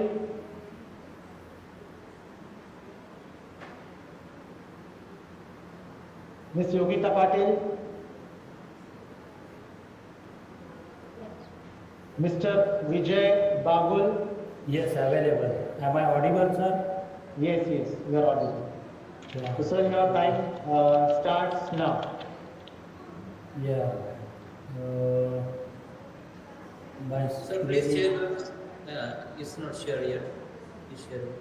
Yeah, it is now. Please introduce the topic very shortly and please focus on the your. Yeah, my screen is visible. Yeah, visible. Go ahead. Yeah, so I am Vijay Babul and I am pursuing PhD under the guidance of Dr. Sushma Raju Ambadekar from Institute of Science, Dr. Homi Bhabha State University. So today my topic is from analytical side. So development and validation of new RP-HPLC method for simultaneous estimation of impurities present in nortriptyline and pregabalin from combined pharmaceutical dosage form. So here I would like to introduce, discuss basically the selection of this molecule is for based to the my research topic is smoking cessation. Okay, next slide. So the content of this introduction, need for study, material and method, results, conclusion. Mr. Vijay, please turn on your video Yeah, 1 minute. and go in the slideshow mode. Okay.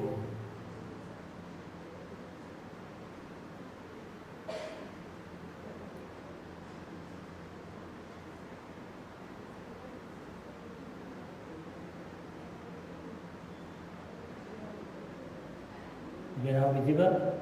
Yeah, now please share this, the PPT. Yeah, make a PowerPoint presentation. Yes. Now it is visible? It's visible but not PowerPoint presentation. Make it Yes, presentation. yeah, it is PowerPoint presentation. Okay.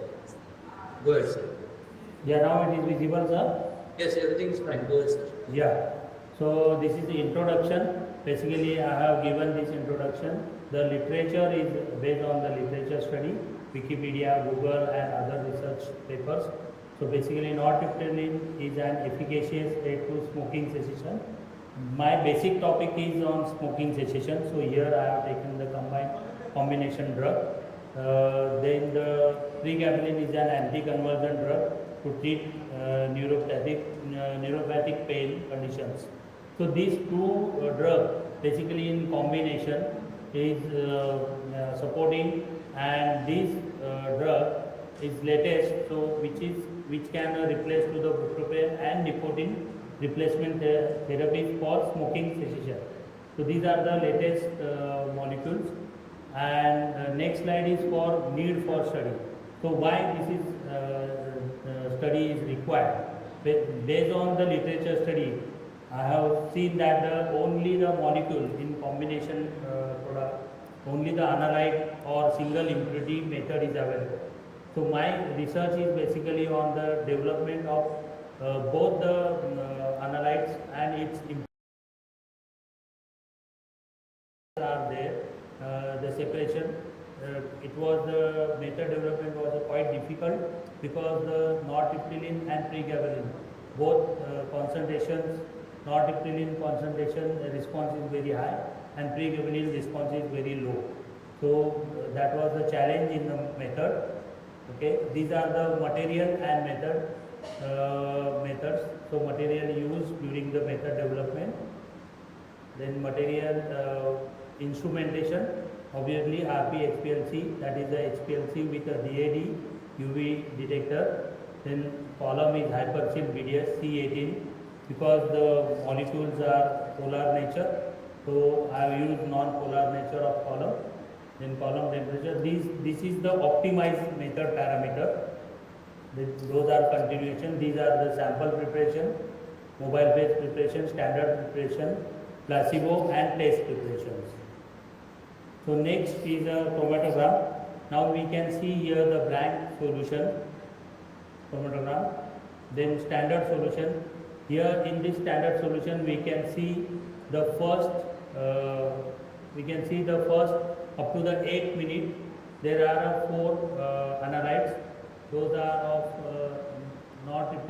pregabalin, and then later on it is a non-triptyline. So up to 8 minutes all 4 peaks are there of pregabalin, and after 8 minutes till 15 minutes it's non-triptyline and its impurity. Then this is the placebo. We can see I have given the summary chart where the all retention time is mentioned in next slide.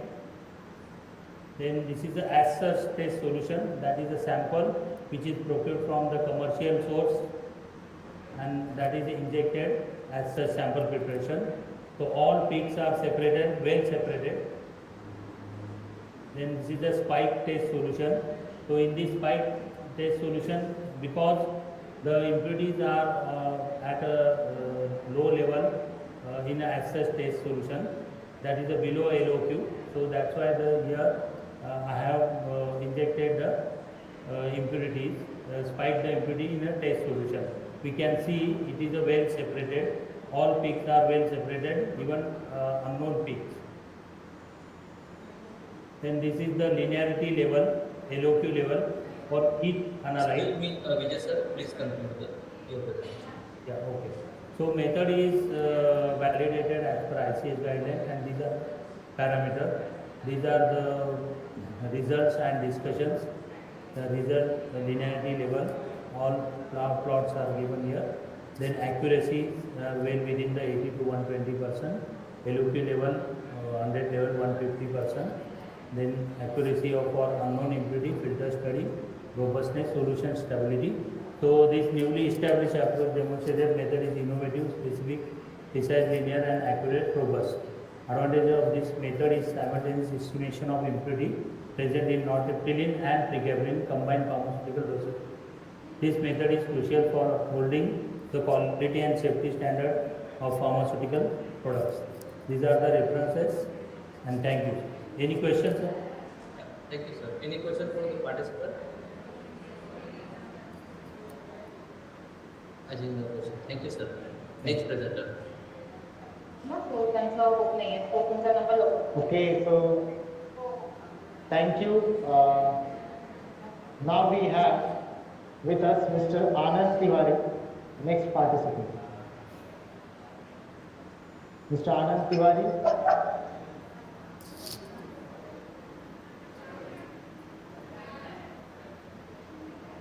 Anand Tiwari. Yes, sir, he is there actually.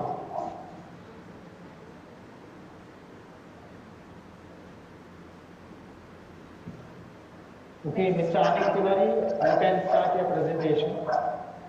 Your time starts now.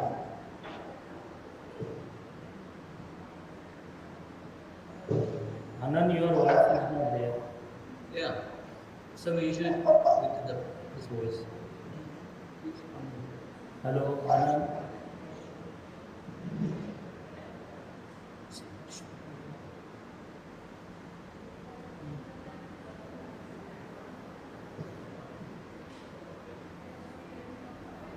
Anand, your voice is not there.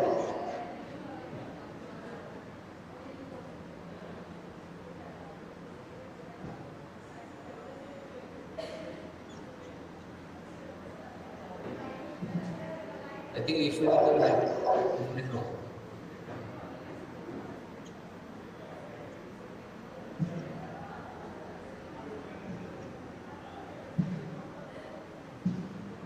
Anand, there are too many windows.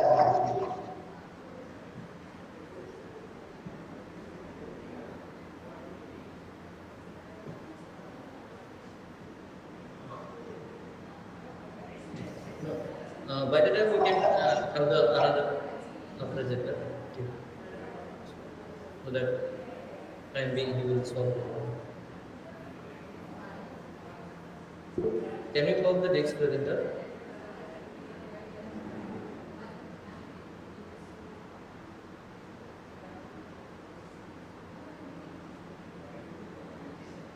Next presenter is Mr. Digambar Sapkar.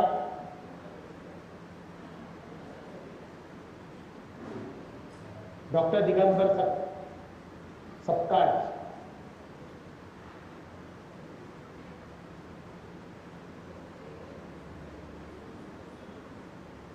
Dr. Digambar Sapkar.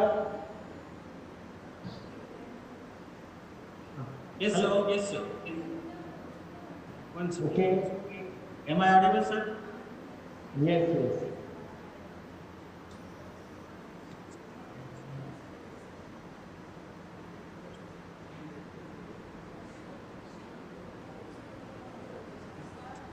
Good afternoon, everybody. Yeah, good afternoon, sir. Myself, Dr. T. Sapkar, Head Department of Physics, SICS Degree College, Ambernath. Today, I am going to present the topic, that is supercapacitor. In the abstract, I mentioned. Dr. Digambar, you have only 5 minutes. Yes. Am I audible, sir? Hello? Yes, you are audible. Please start. I am audible? Yes. Now see, in case of the outline of presentation, that is introduction, experimental results and discussion and synthesis and characterization. Now see, in case of the introduction, it is as we know, the food, clothes and shelter are the primary needs of the human being in this technological era. Now energy becomes equally indispensable, and it is ensuring that the availability of the safe and eco-friendly, clean and sustainable energy stands as the most crucial scientific and technical challenges of the 21st century. Now in the human history, from the discovery of the fire to invention of the modern devices, like as we know, all the mobile, all the portable gadgets, energy has been a driving force behind all these things. And due to this urbanization and the advancement of the technologies, the environmental friendly and sustainable source of energy is required. Now, in this case, we see that one of the graph, that is the graphical view of the energy consumption from the 18th to the 2019 by considering the various fuel types. As we know, the different types of the fuel types, that is the gas, nuclear, hydropower, wind, solar, and other renewable sources and modern biofuels. From this graph, we come to know the modern biofuels having a higher consumptions, that is 160,000 terawatt hour. Now this terawatt hour is the unit of the energy, and these modern biofuels having a higher consumption as compared to the other sources of energies. This is the graphical representation of the world's energy consumption. Now, my title of the topic, that is the energy storage capacitor, supercapacitor. Now we know the supercapacitor works as a bridge between batteries and the capacitor. And this is the intermediate value of energy and power density. In this case, the specific capacitance values are remarkably high, which has significant attention from researchers to improve the practical specific capacitance values. As we know, the supercapacitor possesses the unique features apart from other energy storage devices. As we also know, the supercapacitor having a remarkable advantages, their ability to change rapidly, making them well suited for energy recovery systems like dynamic braking and all these electric vehicles also. Now, unlike the batteries, supercapacitor stores the charge on the surface of the electrode material and leading to the minimal crystal structure transformation and resulting in a significantly higher cycle life, and therefore supercapacitor exhibit a high reversibility, retaining their charge and discharge cycles, etc. Another advantage of supercapacitor is their ability to operate efficiently at low temperature, even as a minus 40 degrees centigrade, which is not typically feasible for batteries. Now,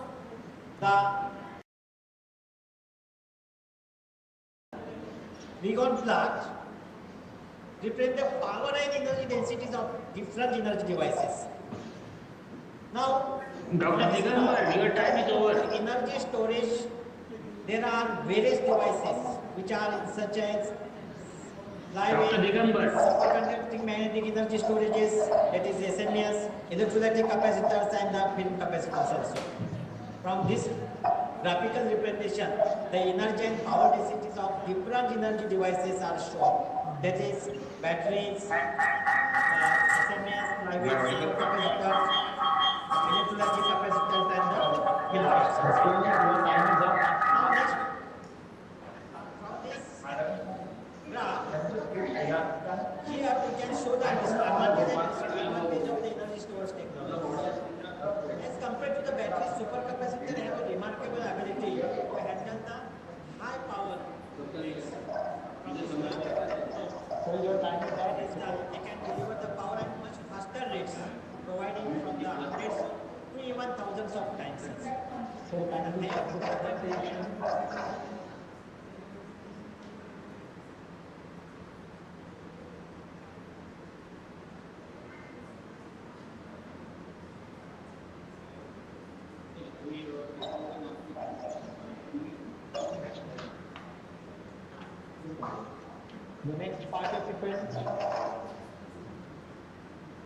The next participant, Dr. Akshay Madhukar Bacha is Ram Shetty. Okay, sir, awesome. You can start your presentation. Your time starts now. Yes. Yes, Anna sir, you have 5 minutes. Please stick to the time. Introduce the topic very shortly and focus on the result. Yes, yes. My research potential battery in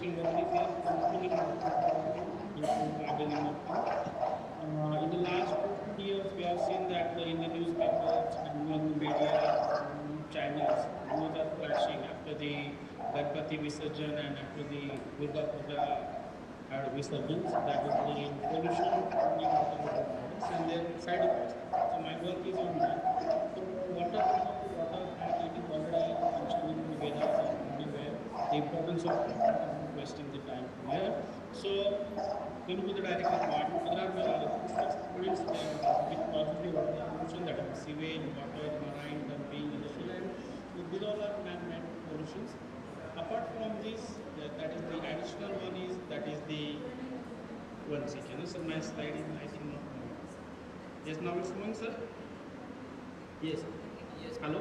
Okay. Yes. So another water pollution which is due to the idle immersion, and because of that, the even High Court also given the appeal to ban the immersion. Such immersions violate the provisions of the Water Pollution Control Act 1974 and Environment Protection Act.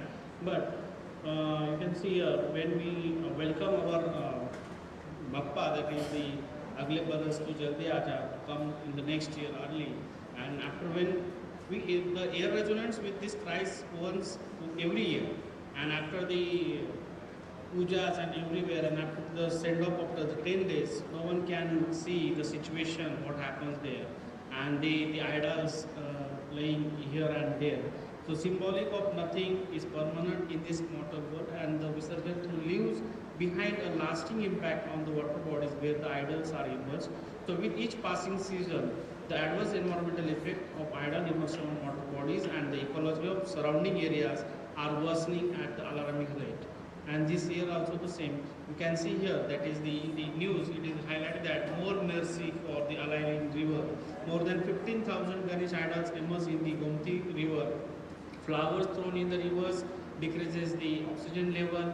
Paints which we are using, ornaments which we are using on idols contaminates the water when they get dissolved in the water. So these are some slides you can see here.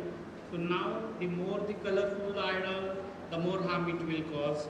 And these are some literature review where you can see in each review it is clearly indicated that the water quality deterioration, hardness and heavy metal concentration in the water increases, and due to that the flora and fauna of the water get infected very badly, and these waters were very harmful also.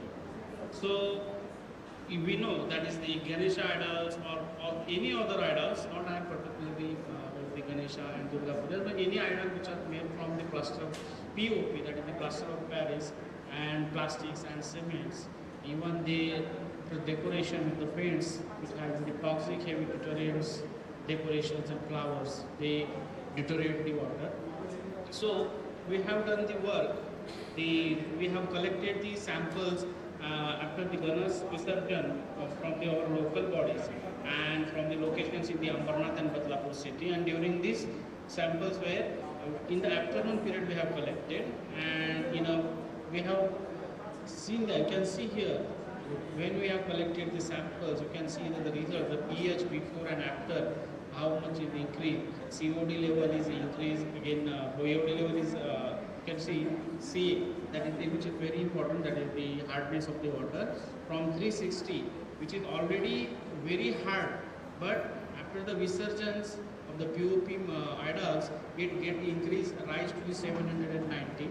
The same thing is we have observed in the other lake also, which is in Kharghar, for the calcium from 300 to 680, and very alarming, that is the lead which before 3 ppm, which is after the idol immersion, we get the, for the day 1, this is the result for the day 1, we get the 10 ppm.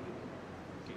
So the same results for the various different places, and this is the heavy metal simple analysis where you can see before immersion we have taken before the Ganpati festival and Durga festival, we have collected the samples where the BDL, that is the below detection limits, we have observed, and after the immersion when we have taken up the up to 3 to 4 days, you can see here the table which the percentage of heavy metals in the water body increases, and which clearly indicates. You can close it.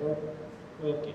Okay, so for this we have suggested to the corporation that they should do the eco-friendly awareness, and they to avoid the immersion in the water bodies. So they have accepted and implemented also. So this is my presentation. So don't pollute, keep water reservoirs clean. Thank you, sir.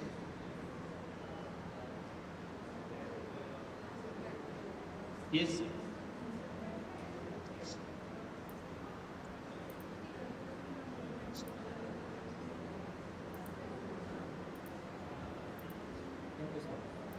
Next presenter.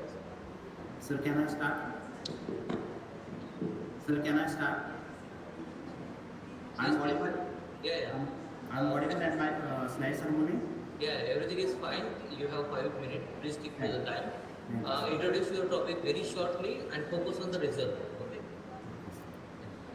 So my topic is comparative study of OPD coated pani and PPD coated pani by UPCM, electrochemical pot system microorganisms. The guide is Sushma Ambedkar. We are from Department of Chemistry, the Institute of Science, Mumbai.